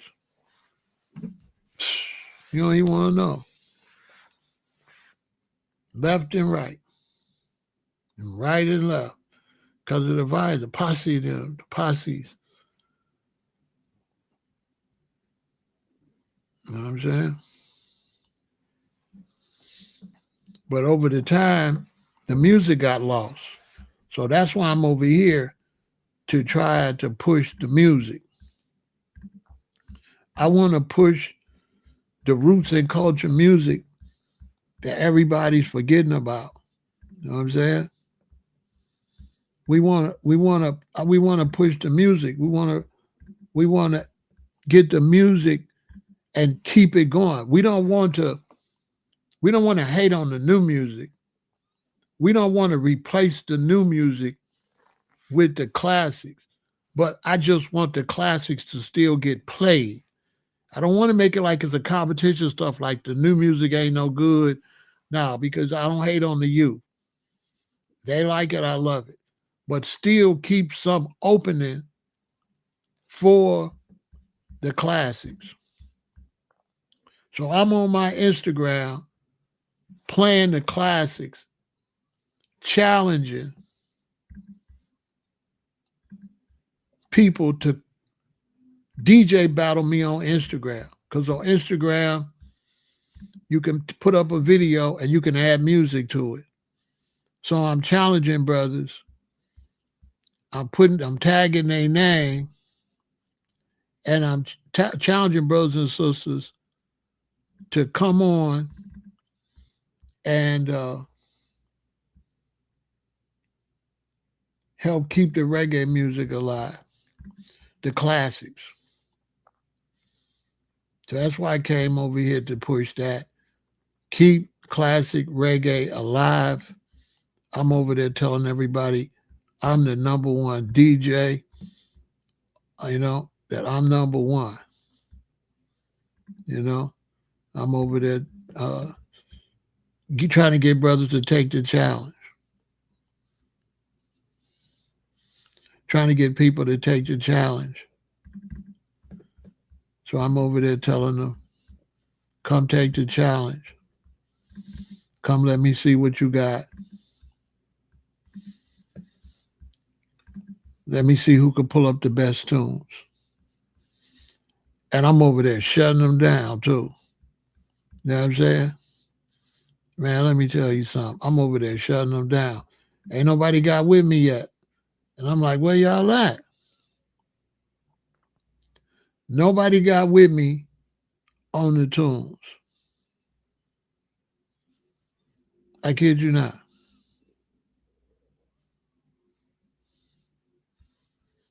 Nobody. And I mean, I'm finding these tunes and I'm playing them. And sometimes I'm listening to them 10 times in a row because they fire. Sometimes I'm listening to these tunes 10 times in a row. I am not kidding. That's how good the tunes are sounding. And I'm pulling up records that I ain't listened to in a long time. Man, that stuff sounds so good, man. It's unbelievable how good that music sounds. I kid you not.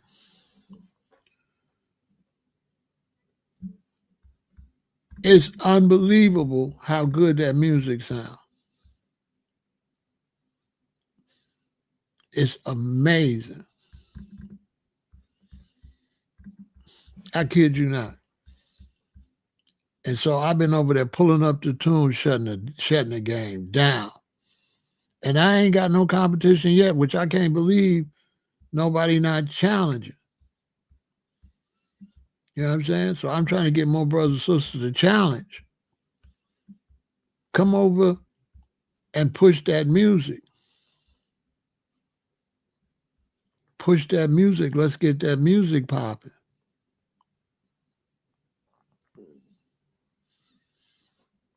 You know, I'm trying to get brothers to challenge me and push the music. Take the challenge.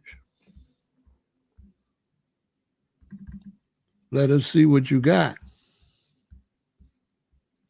You know, we gotta keep that music alive. You know what I'm saying? We can't just let that music just disappear.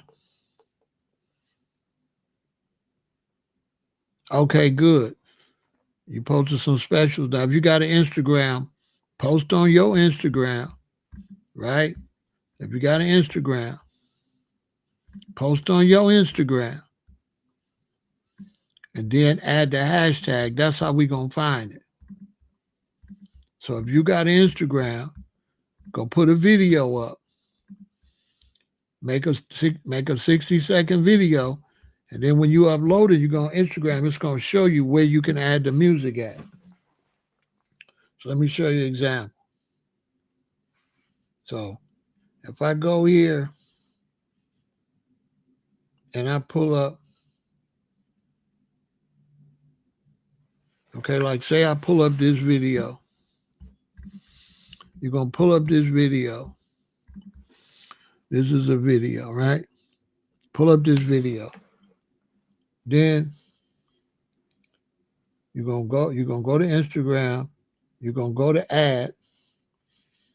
You're going to add this video like this. When you add the video, right, you're going to push next. When you push next, you're going to see this at the bottom. You see this at the bottom, you hit the music. When you hit the music, you can go like,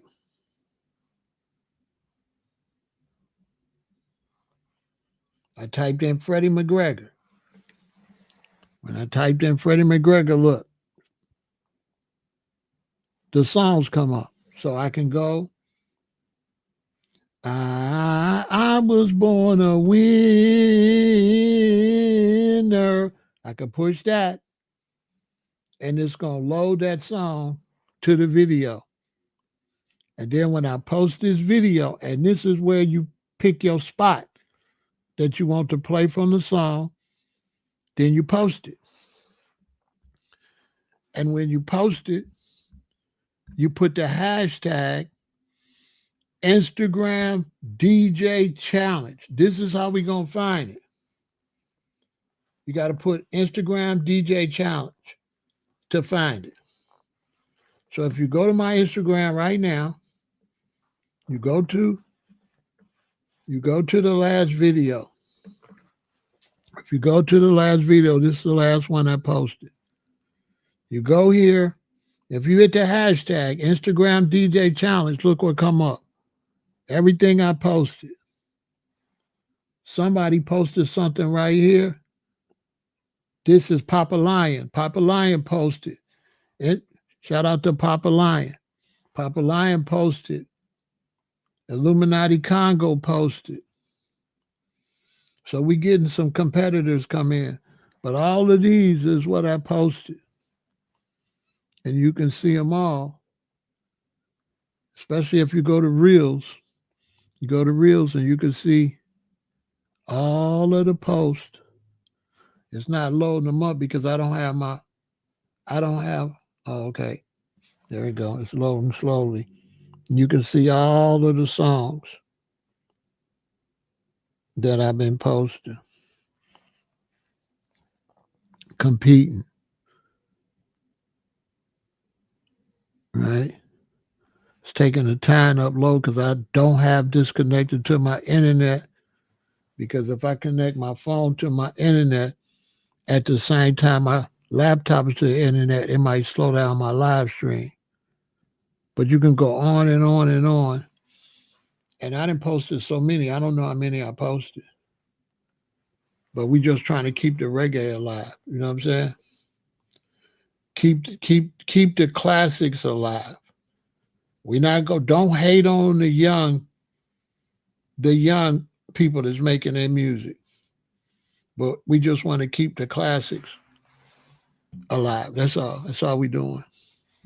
We not hating. We not saying that music that's out that they like to listen to. We not saying that music is no good. We're not gonna do that. We're not pushing on negativity. But what we doing is we just trying to keep the music alive. We trying to keep the reggae music alive. That's what we trying to do. So I'm trying to encourage everybody to get in the challenge. You see my song, post a song better. When I see your song, I'm going to try to post a song better or just as good. I'm going to try to match your classic with a classic. And then the challenge is, because after we play so many challenges, after we post so much, the big Eka Mouse song, the big Freddie McGregor, the big Dennis Brown, we start running out. So now you got to try to find those artists that might have only had one song that ain't really no big artist, but had that big hit. Because you done posted the big Super Cat song. You done posted the big Dennis Brown song. You done posted the big Mighty Diamond song. Now what? So that's what makes the challenge going to get rougher and rougher, because the more we post, the harder it's going to get. The harder it's going to get to keep posting. It's going to get harder and harder. It's going to get more and more difficult. It's going to become more and more difficult. And that's the challenge. So we're just trying to pull up the classics. And also that help the people, because when they get those helpful spins, and if they got their stuff copyrighted right where the money go to them, this could put money in the artist's pockets too. If they're getting their mechanical rights and all that and doing what they're supposed to do. So it was just an idea I came up with that I thought was a good idea. We're trying to keep the music. We're trying to keep the classics. You know, we're trying to keep the classics alive. We're trying to keep the classics going. That's all. We're trying to keep the classics going. So do what you can to try to keep the classics alive, to try to keep the classics going. You know what I'm saying? And to try to compete with me. Because right now, I'm saying me are the best. In any test, I must confess. So I'm saying I'm the best. And so don't come with no DJ. Because I'm going to hit you with the stopper. And anything they do, you know, we have to do it proper. So don't come with no DJ stuff. Because, man, I'm going to close you down, you know. Because I was really outside. And that's another thing. When you hear my selection, you know, I was really outside. When you hear my selection. My selection is crucial. You can't play them. You can't play them songs if you ain't been outside. You know what I'm saying? So when you come, Just know me are the best Instagram reggae DJ alive, boy. You know what I'm saying? Me are the best. You know what I'm saying? I'm over there shutting it down. When I say shut it down, I'm shutting it down. You know what I mean? Hold on. Let me put my. I don't like wearing these things, but I don't guess it'll hurt me for a minute. Hold on. Man, listen. I'm shutting it down. Where my I've been working, so everything's covered up. All my stuff is covered up. Huh? Is this down? Oh, here we go. Listen, I've been working. Everything's covered up. But look, I'm not romp, you know? I'm no guy, you know?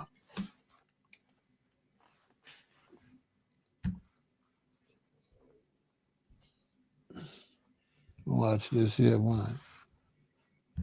Let me give you an example of what I'm playing over here. Let's see.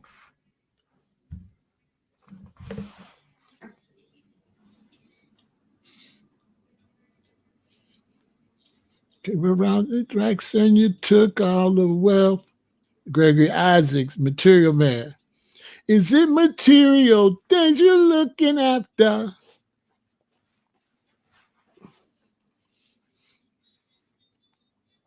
Up to Rasta? Yeah, I really want to know right now. Okay, you can't get with that. What's the next one? See, Pinterest, request to Denise. Denise. Hey. Pinterest. Yeah. I come back with the Ross Michaels.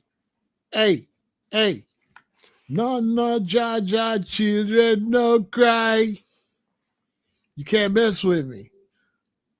Right? Then I come back with the land far, far away, where there's no light, there's only day. Look into the book of life and you will see. So you can't mess with me. Sadamasagana. Trouble, we got to open our eyes. Some equal rights. Y'all can't mess with me. I mean, number one, boy. Pull up, selector. Realize. Mighty Diamonds, boy. What do you know about that? Some equal rights. Get up and fight for your rights, my brothers. Get up and fight for your rights, my sister. Y'all can't mess with that. Boy, go away. Don't worry, y'all. I mean, got super cat. Y'all can't mess with me, boy. I'll run things. Dun, da, da, da, da. You can't mess with me. Da, da.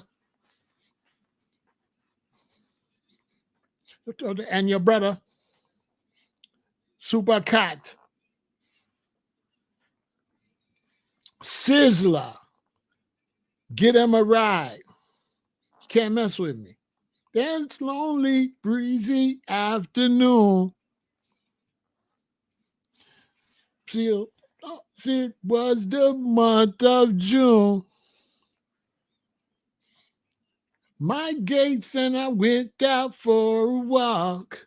You can't mess with me, boy. I mean, number one DJ on Instagram, boy. Pull up, selector. Come down. Let's say, pass the chip on the left hand side. So you can't mess with me. Y'all know y'all can't mess with me. No. Look at these. Look, all these selections back to back. You don't love me, and I know now. Boy, you can't. Boy, listen. Jumpy Master, Mikey Dread. Yeah. Jumping Master. Watch me. You tell me I'm the dubbing master. Come on, you can't mess with me. I'm killing the game.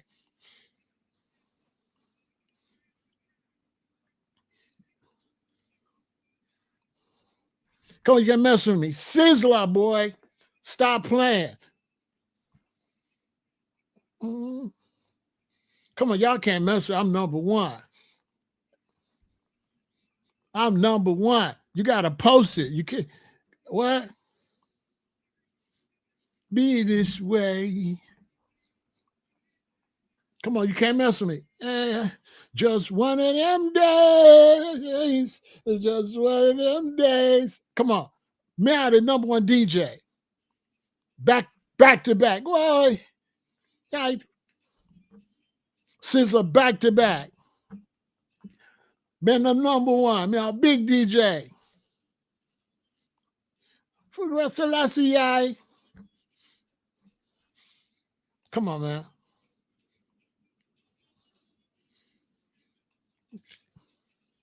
You can't mess with me. Man.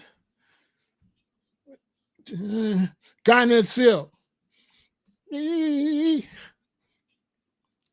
see. Garnet Silk, boy. What? Come on, you can't mess with me. Crucial, boy. Bread along. Come on. Happy to be there with you. Eyes wide. I'm so happy that you made you mine, girl. What y'all know about the recipe, huh? Come on in, love for you is pure. Come on. Ladies, come over, put them hearts up. Now y'all got to come play it. I ain't going to play it. Y'all got to come post. You the sweetest cake I know. Come on and show me. This is a competition. Show me what you got. Your recipe, girl, is my fine. Come on. Listen. Remote control, genetic, synthetic, banjo soul. Big U, still remote control. Boom, boom, boom, boom, boom, boom. Child screeching. Dilly dally. You got to have the rhythms too, not just no song. What's your rhythm? What rhythm are you playing? Freddie McGregor. What's the rhythm though? You could play a song, but is your rhythm popping like mine them or go? From the first I knew you were mine. Not yet. There's a cherry in the tree. Sweet, sweet lady. My sugar baby. Boy, listen, where the ladies at? Tell them. They can't, ladies, would you tell them they can't rock with Big Pharaoh, you know? Oh, yeah. They can't rock, you know? Let me be the one and only. You come running to whenever you are down. What do you know about Freddie McGregor? Me feel like dynamite, little girl. I want to spend my life with you. Whoa. The rhythm. Boom, boom, boom, boom. Boom, boom, boom, boom, boom, boom, boom, boom, boom. Come on, what the rhythm do though? Don't just play no divvy sound. You got to hit this bass line. Boom, boom, boom, boom, boom, boom, boom, boom, boom, boom, boom, boom. Come on, man. Next song. Well, dun, dun, dun. Sugar Minott. Come on. Y'all can't. Come on. Man, I'm number one. You're crying. Because you're only girl. Know that. Absolutely lonely too. Sugar Minor, come on home. I got the ladies on lock. What y'all doing? Y'all playing? Come on home. Boom, boom, boom, boom, boom, boom. You know, I'm a bass man, so boom, boom, boom, boom, boom, boom, boom, boom. Hey man, listen. Watching fools by themselves, yeah. They should all be thinking of getting to know themselves while life goes on. Everyone's got to stay strong. You can't surrender. No, no, no. Come on, y'all ain't messing with that. Come on. Your heart and soul to vanity, yeah. Your life filled with pain and misery. Come on, boy, man, big. While life goes on, everyone's got to stand strong. You can't surrender. No, y'all can't mess with me, boy. Me, I the #1 DJ on Instagram. Ooh, ooh, ooh, ooh. If you wasn't up in the club, if you wasn't there, you wasn't there. You know, I was really there. It's not the same as touching you. Every time I whisper my name. What y'all know about that? I want to come to you. What y'all know about Don Campbell? Boom, boom, boom, boom, boom, boom, boom, boom, boom. We've been together. Yeah. And it won't be long. It won't be long. It seems like forever. Under my heart, baby, because I'm missing you now. Come on, y'all ain't messing with me. It's driving me crazy. Miss my baby. Come on, man. Me #1. Seem to be all of it, all of me, all of me. What y'all know about Sanchez? Me are the biggest I DJ on the bomber clock Instagram band. Buckway boy, sound man, a dibby dibby sound man, a crush sound man, you know. I wish that love come, take me in her arms, show me like I never know. And the rhythm, boom, boom, boom, boom, boom, boom, boom, boom, boom, boom, boom. The hottest songs me I played. Just stayed away from yesterday. Lonely won't leave me alone. Lonely won't leave me alone. Why? Tell me why. Let me fall in love. Come on. Nobody I mess with Big Pharaoh is standing by my side. Then how should I be afraid of the wicked that found by night? Jah is standing by my side. Then why should I be afraid of the vigilance that crawl by night? What y'all know about that? Listen, forward, 2 step backward. Hey, hey, I'm in a Babylon. 1 step, Max Romeo. Me, I #1 DJ on Instagram. None but hits. One day you are dreadlock. Hey, next day you are Bali. What forward? Don't step back. What? Come on. Boom. Never go down. What y'all know about King Kong? I will stood my ground, yeah. Trouble all over town, yeah. Little blow, just a blow, a blow. Boy, I need to be, boy, listen, boy, I need to be in the spot right now. Just a blow. Just a blow. Listen, you know I was really in there. You know I was really in the club. Mm. Dun-dun, dun-dun.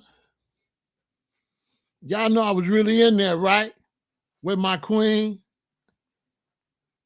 Hey, kiss me once, girl. And kiss me twice, girl. Like sugar and spice, girl. And everything nice, girl. Love me forever and now. Come on. You know I was really there. Girl, you are an angel and you're so divine. You are an angel and you're mine, oh mine. Come on. Stop playing. Stop playing. Y'all know y'all can't DJ with me. Stop playing. No needs up tonight. Well, champion lover, gonna make you feel all right. Y'all can't play with me.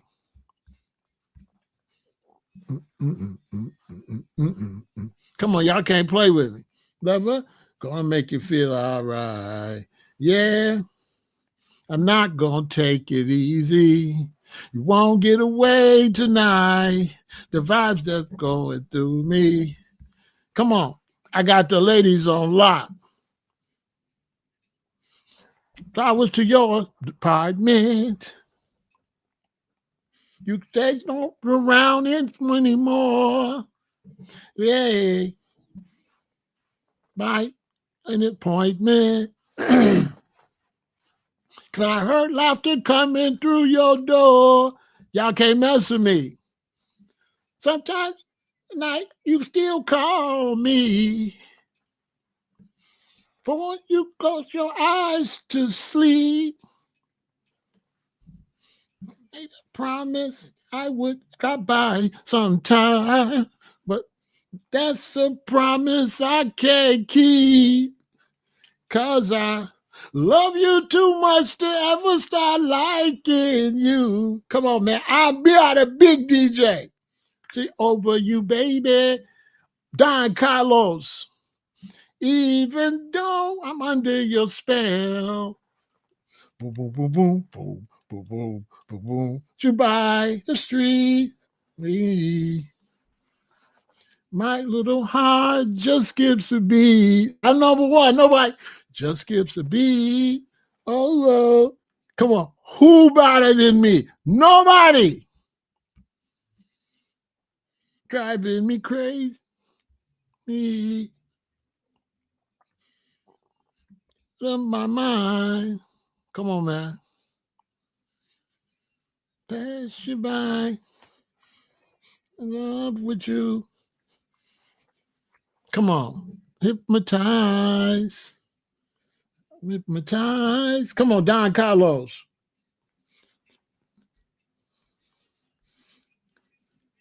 In a rude boy town, yo. Get up. Jaja City. Jaja. In a rude. What y'all know about that? Capleton. Come on. Man, listen. Get your kiss in. I really got to get your love in. Whoa, yo, yo, yo. Whoa, yo. Hey, look how me sexy. Look how me ready. Look how me irate. Still you want to leave me and go to another. Marijuana. I love it, my brother. Come on, you ain't mess with me. Marijuana in my soul. Marijuana in my heart. Boom, boom, boom, boom, boom, boom.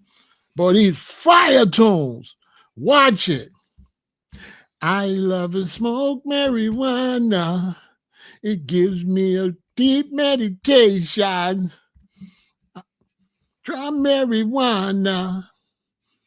Come on, I'm the #1 DJ. Y'all might as well quit. Got the dreadlock jumping. Keep the naughty dreadlock rocking. Come on. Love to smoke marijuana. The black man love to cultivate it. Stop playing. Come on, stop playing.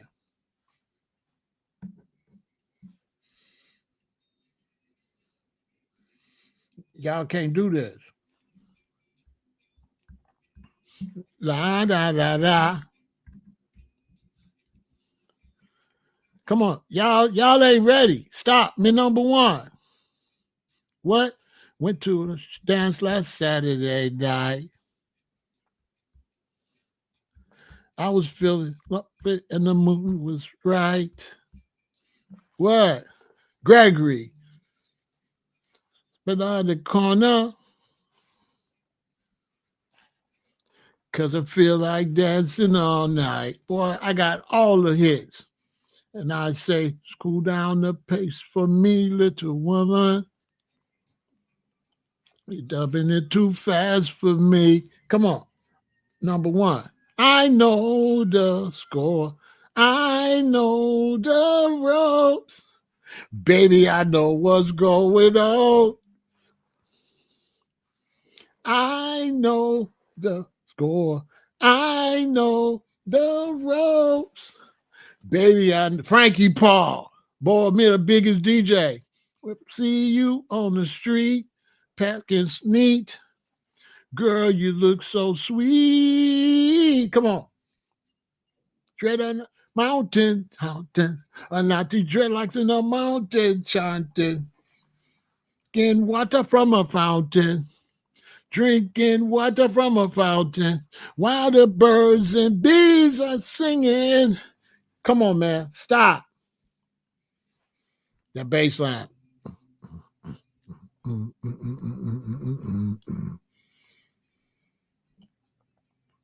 Junior Reed. Chanting. Then I hit him again. In my garden, Barrington Leaf, like roses in my garden. Got to water it. Black roses. Then I'm right back. Oh, yeah. #1 DJ on Instagram. #1 reggae DJ right here, boy. Nobody can go back to back like this. This harbor vine, I love it like to shine. This heart of mine. Dennis Brown. D. Brown. True love hard to find these days. Oh, yeah. Day. Oh, yeah. This true love I got for you. I got on you. Days will be long and my nights will be few. Roots and culture. Clearly. Be people in harmony. Black liberal standing amongst my people. D. Brown again. Black liberation. Boy, I'm hitting them with the Lovers Rock, the everything. Jump and shout. Black liberation, yeah. They're gonna scream and shout, right? Come on, man. Morning. The sun's on the right once again. All hits. Then things are going. Hit them with the Bob Marley. Just kill it. Boom, boom, boom, boom, boom, boom, boom, boom. You see, been sailing on the ego trip. Blast up on the spaceship. Fire. Building minds on reality. Fire. No care for you, no care for me. So much trouble in the world. Fire. That beat. Ja.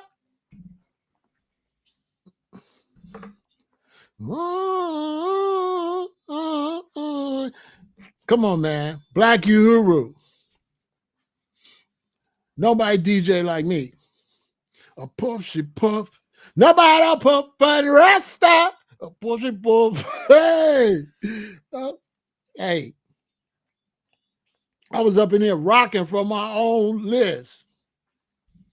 Making love with a hungry belly. I couldn't go too long with my belly on. My balance most of the time, but it's not no lie. Children crying day and night, can't find mommy. A puffy poof. Nobody poof pun Rasta. Come on, stop.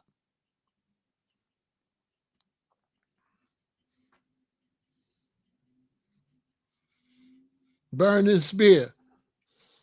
Boom, boom, boom, boom, boom, boom, boom, boom. Boom, Fire. Look. Dibby dibby DJ. Know me a deaf. Not for them I worry. Not for them I worry. Some of them are fret.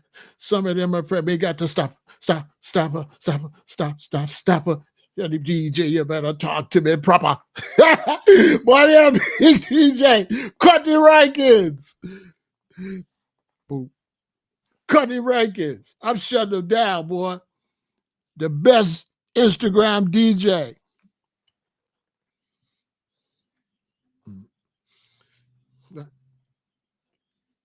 Here, cut the ranking, boom. About it here, cut the ranking, boom, boom, boom, boom. Cut the ranking, boom. Here, cut the ranking, boom, boom. For them international, hey, DJ, we know pie shout. He said, come on, I'm killing them. Oh. My selector. Later. Oh, yeah. Operator better turn off the heat. I select that top of the heat. I play rubber duck, man, I turn on the heat. Turn on the heat. You better turn on the heat. The selector, turn on the heat. Oh, stop. I've let the roof let it go. My selector. Killing them. What y'all know about Eccleton Jarrett? Nothing. No, with so nice. Want to know how the dance is so. Want to know how the dance is so nice. Killing them. But you're about to turn on the heat. My selector, you turn on the heat. Fire. Your love like a light for eye. I got so much when I first met you. Hey. And that was some time ago. Fire. I need to be on the radio. Close to you. See? Oh, yeah. Right from the start. Ladies, put them hearts. Oh, no. Should never part. Oh, I'm here from the start. Yo, I want to live in your house.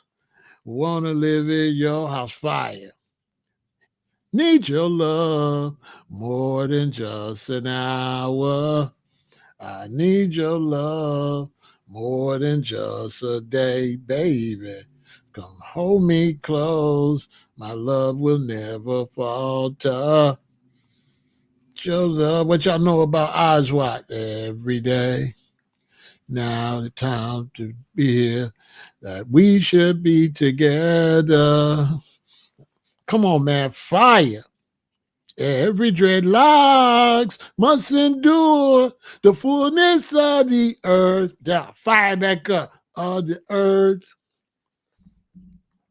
Every dreadlocks must endure the fullness of the earth. Black Hero Bach, boy. The beats is killer. Fight for forceful life. Boy, fire. Be better. Mm-mm. 'Cause I'm a brand new hot stepper. Ladies, if I am guilty,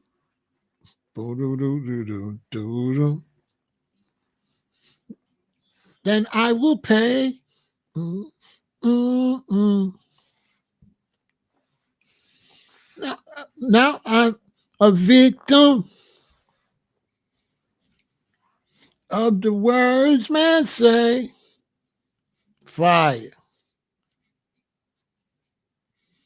Now I'm wanted. Fire. There's a price on my head so high, so high. Fire. Oh, Sammy Dread. Yeah. What you know about Sammy Dread? Me, I the number one DJ. So long, so long.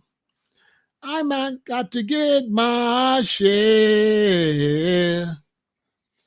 Boom, boom, boom, boom, boom, boom, boom, boom, boom, boom, boom, boom. So long, so long.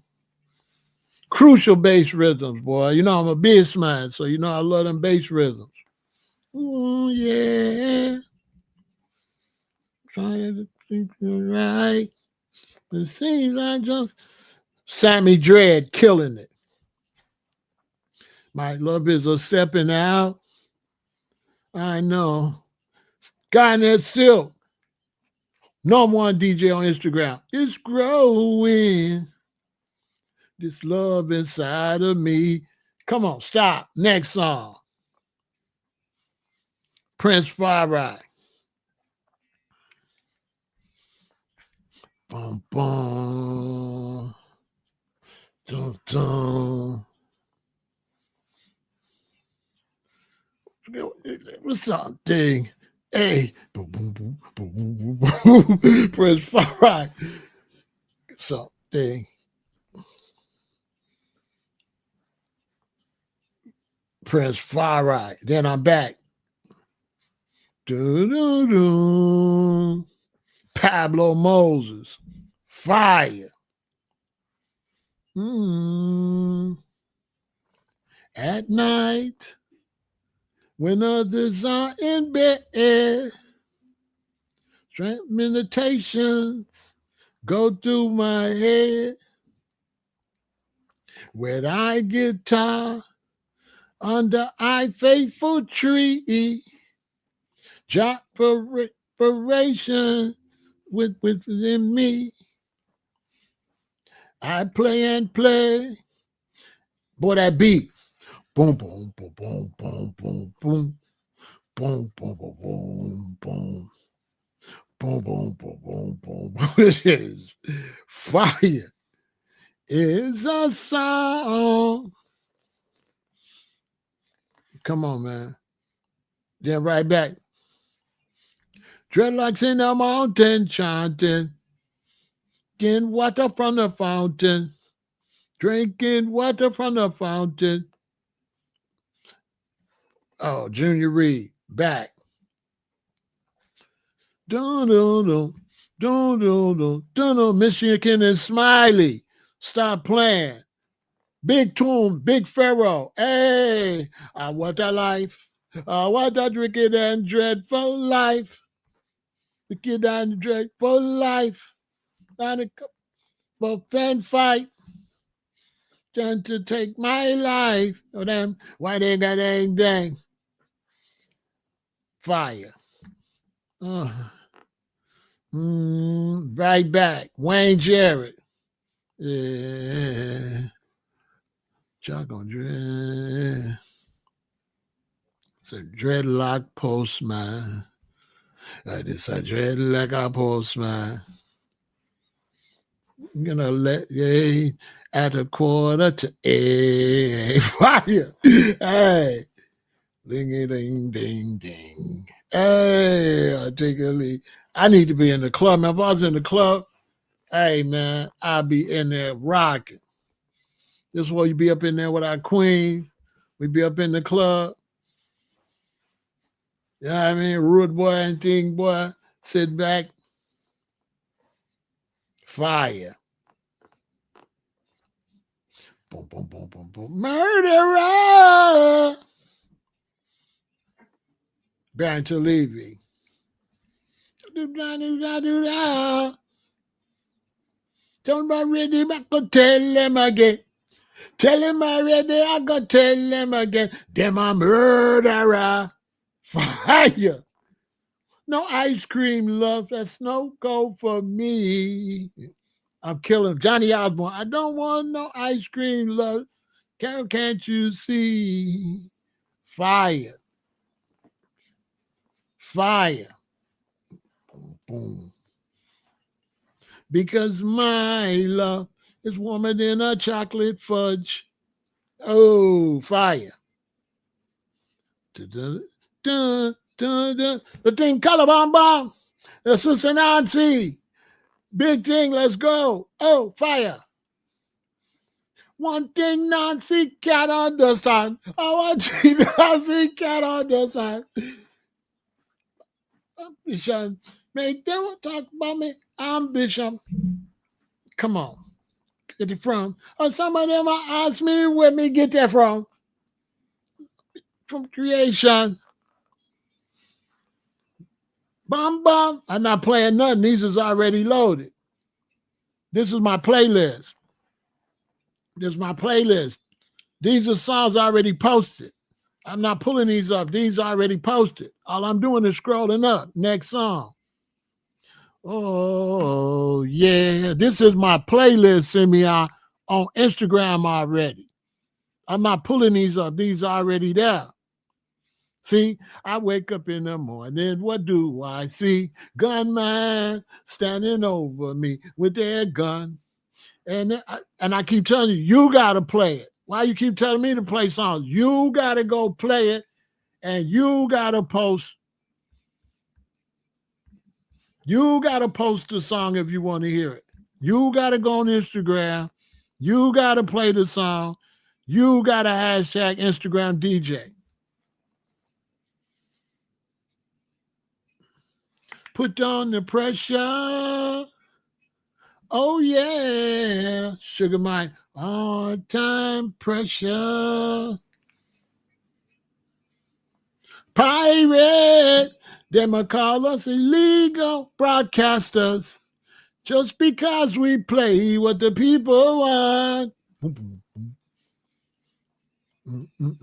And then the gladiators, they ain't rocking like that. They ain't got no beats like these beats. You got to hear the music. I'm playing hot beats. One station, run England.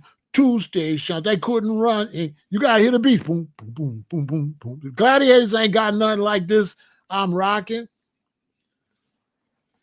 You ain't playing no gladiators at no. We playing that fire.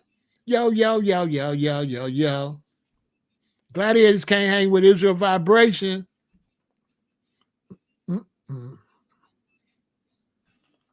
Standing on the corner, reason with your brethren. Never do no trouble. You never do no wrong. You got to hear the beats, and then you got to play the songs, Simeon. You got to go to Instagram and play the songs you want to hear. Me select what me want to play.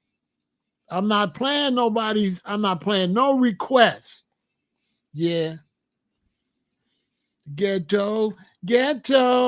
I'm not doing requests. These is my selections. No time at all. These my selections. They already up. We can't take the pressure out of yard. Oh no. So he's a Mr. Landlord. These songs already here, bro. Why you keep telling me to play songs when the songs already posted? Leaking the pipes out water. I'm not playing none. These songs already uploaded, bro. It's the landlord. These songs already uploaded. I'm not playing nothing. They already up.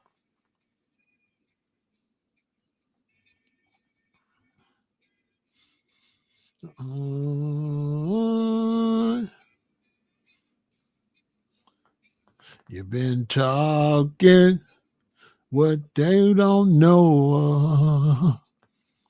And I'm seeking your blessing, and that's for sure. Listen, these songs are already up. The world was mine. I pray rubber dub all the time. Play it every day. Play it all the while. Dub style.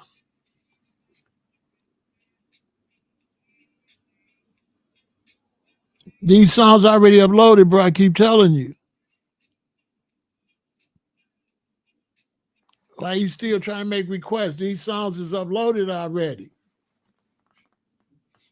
V-Star. Don't you see these songs already posted, bro? I love you in every way. I'm letting them hear what I already posted. I don't know why. Junior Delgado. Why? These songs already posted. Life. This is the first song I posted. Life is what you make it. My dear, try. You got to hear the rhythm. I'm not playing no. I mean, ragamuffin, love, come give me the ragamuffin. Wow. These songs is rocking. I'm not just playing any old reggae song. This is a DJ challenge. You got to bring some heat. You just can't play no sad, quiet. If you send that, I'm going to wash you off Instagram. The rhythm got to be popping. You don't play we don't want to hear no church music. We want to hear something that we can skank to or rubber dub to.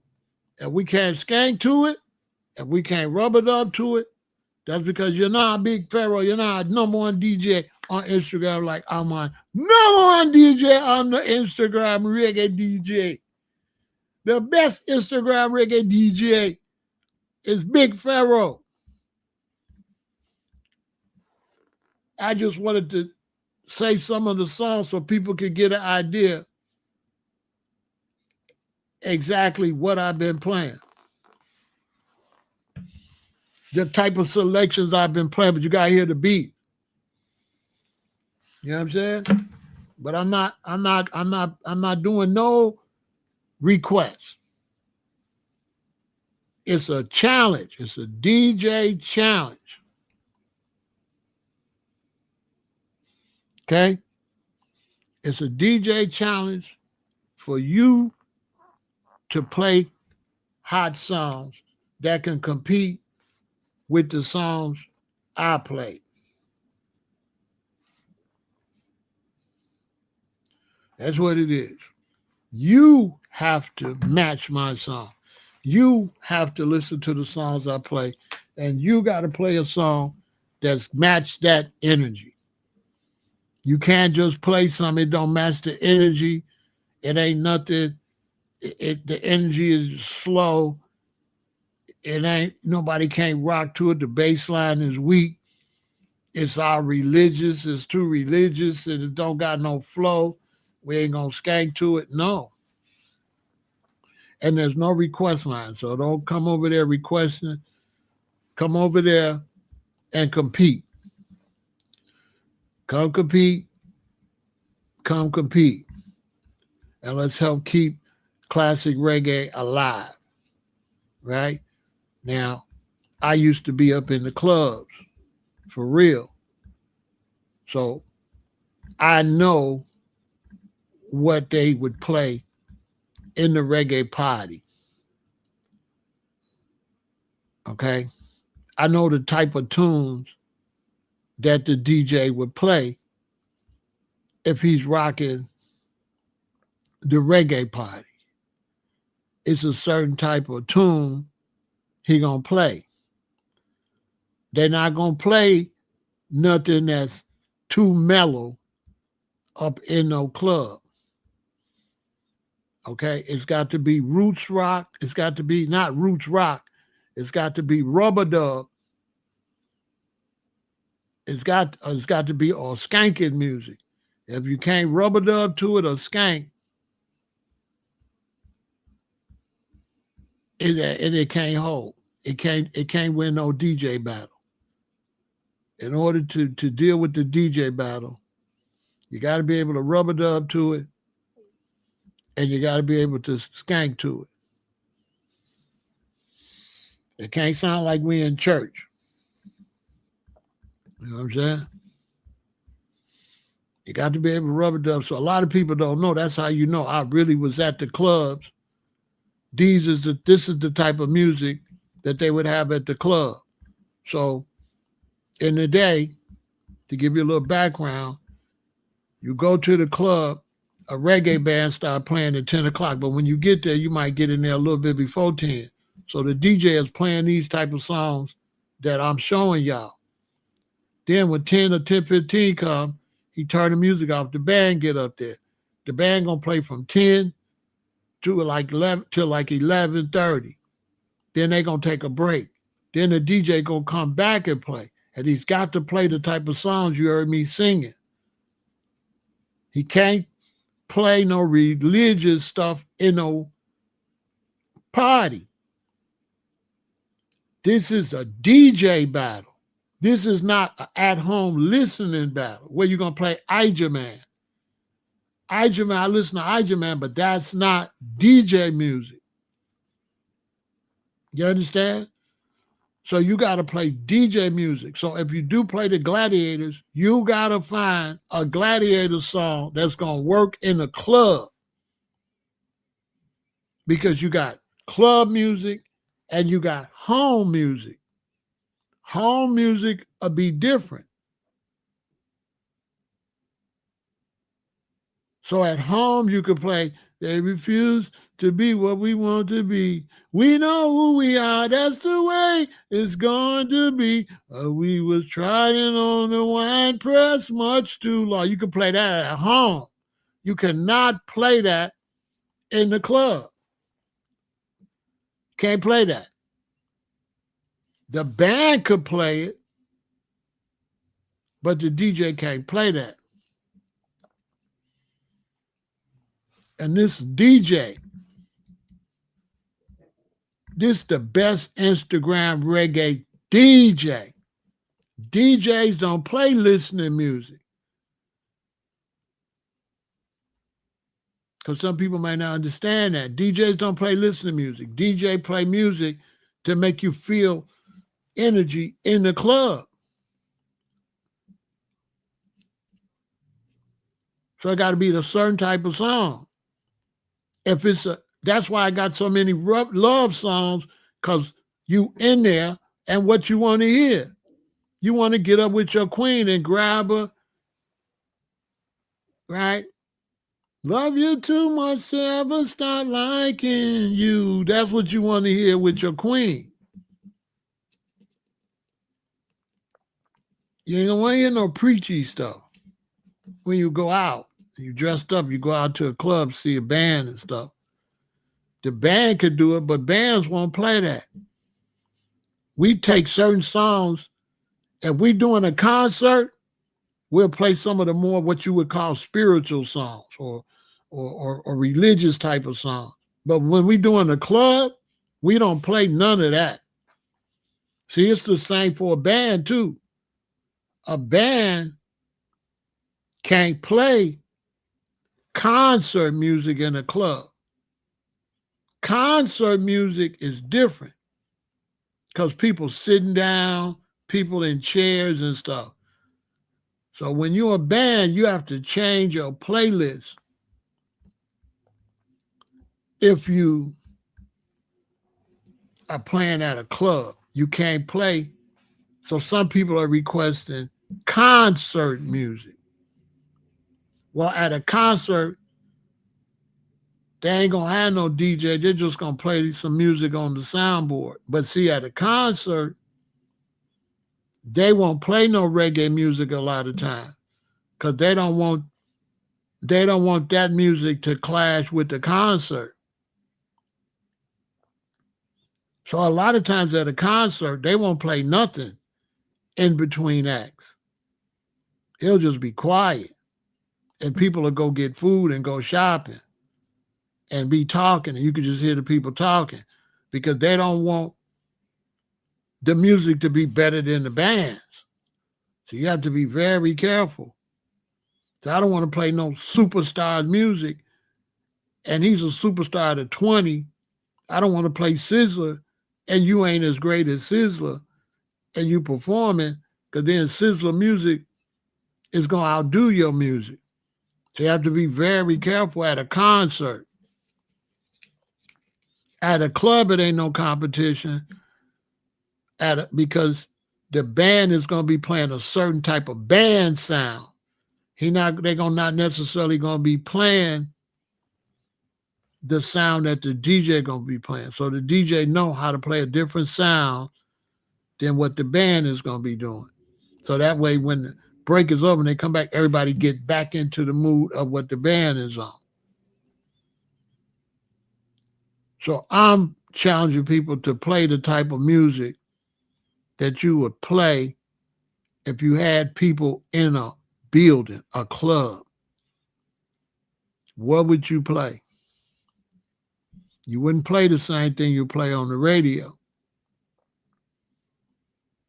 When people on a date, as a man's on a date, you got to play music that fit the date. Because I know some people don't know, so I got to give you a break. Some people just think you just play any reggae. No, this is a DJ battle. So go on Instagram, go listen to what I play, go listen to records, and pick one. See, when I'll go and I'll search Freddie McGregor, and I'll listen to this song, no, this song, no, this song, no, this song. You know how many Freddie McGregor songs I pass before I get to a tune and be like, do, do, do, do, do, do, this one. I can't just play every Freddie McGregor song in a DJ battle. You're not going to go play Redemption Song, the songs of freedom. You're not going to play in no DJ battle. In a DJ battle, you got to have good lyrics, but you got to have a super fire rhythm. The bass and the drums got to be doing something. The bass and the drums got to make you move. All right, so that's enough of that. I hope y'all participate. Play some songs that he'll move to. You see me there? If I come to your club, are you going to play some songs that fit me? Look what I look like. So you got to play a song that keep me in this mode right here. It's Rasta, but I'm in my highest royalty right here. And trust me, I was with a queen when I took this picture. You can tell by how I'm dressed that I was with a queen. And you can bet my queen was trying to match my, what you would call swag. You understand? Shout out to Cross Colors. You can look at what I got on and tell the era. This is way back with Cross Colors. And I think we was going to a concert, actually. We were going to a concert somewhere, and me and my brethren, him and his queen, and me and my queen, we went and got hotel rooms out there. And we just made a whole, lovers thing out of it, to take our queens out to have a good time. You know what I'm saying? And so when you playing to certain men, you got to keep it revolutionary, or you got to keep it gangster, or you got to keep it lover. You want to be a lover, a fighter, revolutionary, gangster, money,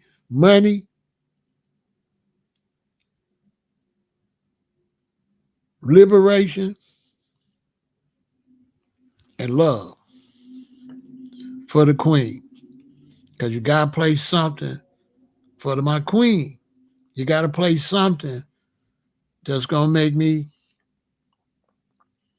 and my queen have a good time. It can't be male heavy. She don't want to go on no date with no man for you to be playing no preachy music. So you got to find the right song to play. You understand? So before I go, I'll do one experiment for you. He said the gladiators. Let's do an experiment because I like to keep it a billion. So what we going to do, we're going to go over there, right? And we're going to see. Let's see if the gladiators got something that I would play.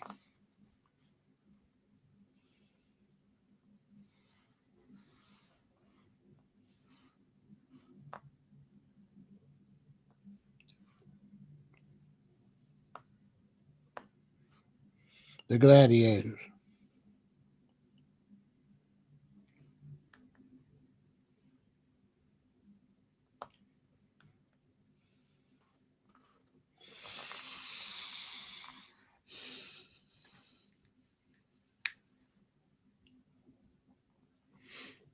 Let's see.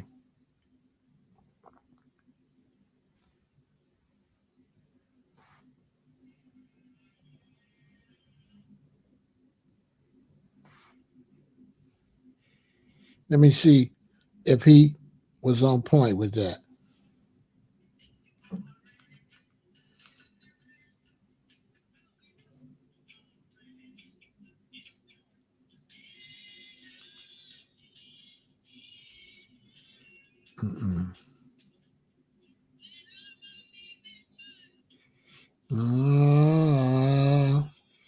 I got work. It's too old though.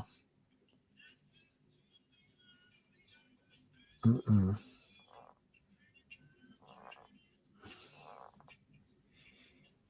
Mm-mm. We are the warriors. Mm-mm.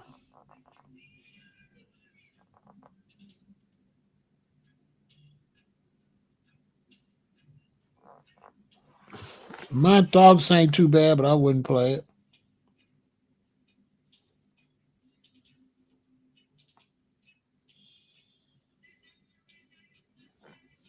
Mm-mm.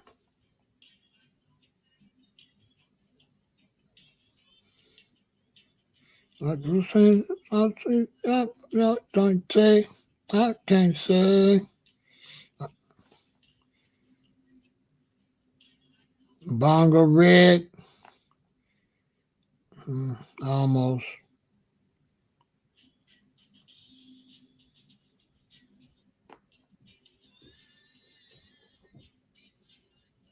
No, ain't no way I'll play no gladiators. Nah, gladiators is too. That ain't gonna get it. That ain't gladiators ain't gonna get it. I don't even listen to the gladiators if I'm chilling. That's too far back. That's like Jamaican granddad. That's like people older than me. What am I? 67? That's like for people 77. You know what I mean? With the old time, you know what I mean? Before they really had the classics. That's when reggae was just finding itself. It was real country sounding, you know. So those songs wouldn't go down with the big classics. They're just a little too old. Sound too old. You know what I'm saying? You play that stuff in a DJ battle, you're gonna get killed. You're gonna get ran out the club. Cause you're gonna play them. Somebody gonna play Barrington Levy. They're gonna play Sugar Minott. They're gonna play Freddie McGregor. They're gonna play Gregory Isaacs. You're gonna be out of there. You ain't gonna be able to compete. So definitely not the Gladiators. Now you can get by with a couple songs by Israel Vibration. The Israel vibration was when they began to modernize the sound a little bit. You know what I'm saying? I ain't trying to disrespect the brother, but there was a period where it was old country sounding, kind of like they hadn't tightened the reggae up, and then they began to get it a little more tighter when you start getting to like 1977, 78. But when you go back to the early 70s and the 60s, you know what I'm saying? It was too country sounding. And the equipment wasn't that good either. So it was recorded, so the sound ain't, the sound even of the recordings are not that good either. You know what I'm saying? So the recordings, the sound's not that good when you go back to that era. The sound don't sound right. I had a couple songs that was some nice songs, but because they was recorded, they was so old, I wasn't able to play them. Now you got some dudes redid their song. They'll go back and let King Tubby's redo it, and it sound way better. You know what I'm saying? Because there's some songs that's good songs, but really don't sound right because the way they was mixed was before the equipment was really good and the mics was really good and before the instruments was really good. The bass guitars got better, the lead guitars got better, the keyboards got better. So the overall sound got better, the mixing got better. And so if it's mixed in an old time way, you're going to lose the battle. And then the whole idea is to play the music to show that the music is still comparable to the new reggae. Now, if you go too far back, then the people that's listening to the new reggae, they just ain't going to listen to that. You got to go back to the Bob Marley, Oswald, Steel Pulse, Freddie McGregor, Gregory Isaacs, Dennis Brown. You got to get them, that era. That's when they had the music sounding the best, the most crisp, the most modern. But if you go back too close to the ska era, it's outdated. So look, once again, join the competition. Don't send me a bunch of links to listen to nobody. Post it on your page and put the hashtag, right? You understand? Right? Post the hashtag and I'll find it. You don't got to send it to me. Post the hashtag. If you don't got the hashtag on it, you ain't helping the movement. We want to have the hashtag on there so other people can hit the hashtag and we can expose them to all these hot songs that was out here in the late 70s and through the 80s and 90s for sure. That's the music we trying to expose. 70, 76 and up. That's the music to the 90s. We don't want to do the new music because we trying to give some love to the older classics. Because the best era in reggae was like 76 to 96. That was the best reggae. The new reggae, it can't hang with that.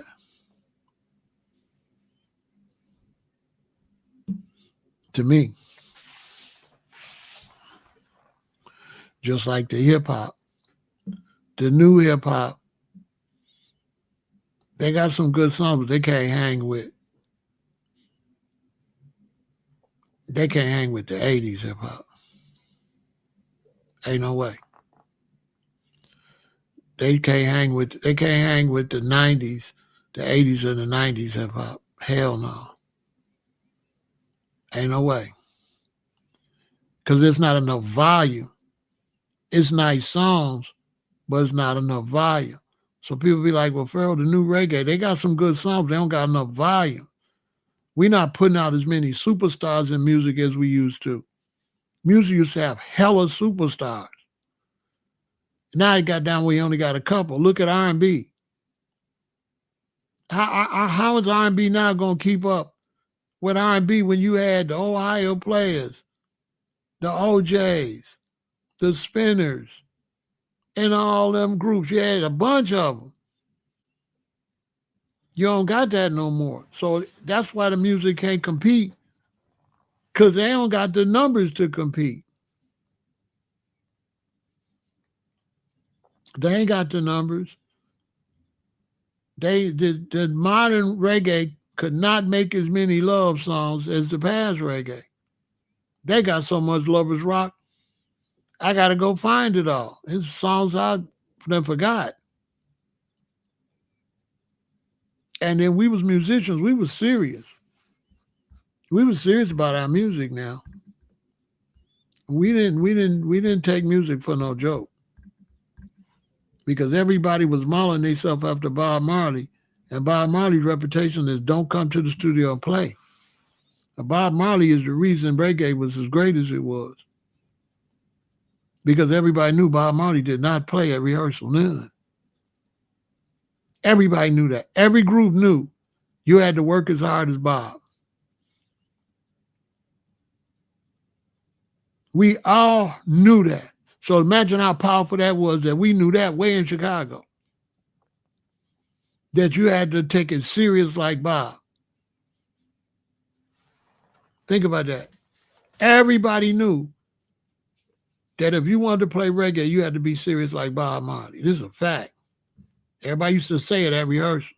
Bob don't play about the music. Everybody knew Bob Marley did not play about the music. So when we went to play our music, we didn't play no games. It was serious. Your creation, your originality, your lyrics, your subject matter, your hooks, your melody, everything, and the way you played it. If you're the bass man, you better be able to really play that bass, because you competing with Sly and Robbie. You competing with Steel Pulse. That ain't no joke. So look, y'all support the move. Post reggae. Even if you don't, even if you just post a couple songs, post it and put the hashtag Instagram DJ challenge that help the movement, and post your favorite song. Ladies, post your favorite reggae love song. Even if I already posted, post it again. Post your song that you want to dance with a man to. Men, post your song you want to dance with a woman, or post your song that make you want to rock to it. Not nothing just make you want to sit and just listen. Something that make you move, okay? As they would say, move, ya. You understand? So look, it is what it is. Support the music. And let's keep classic reggae alive.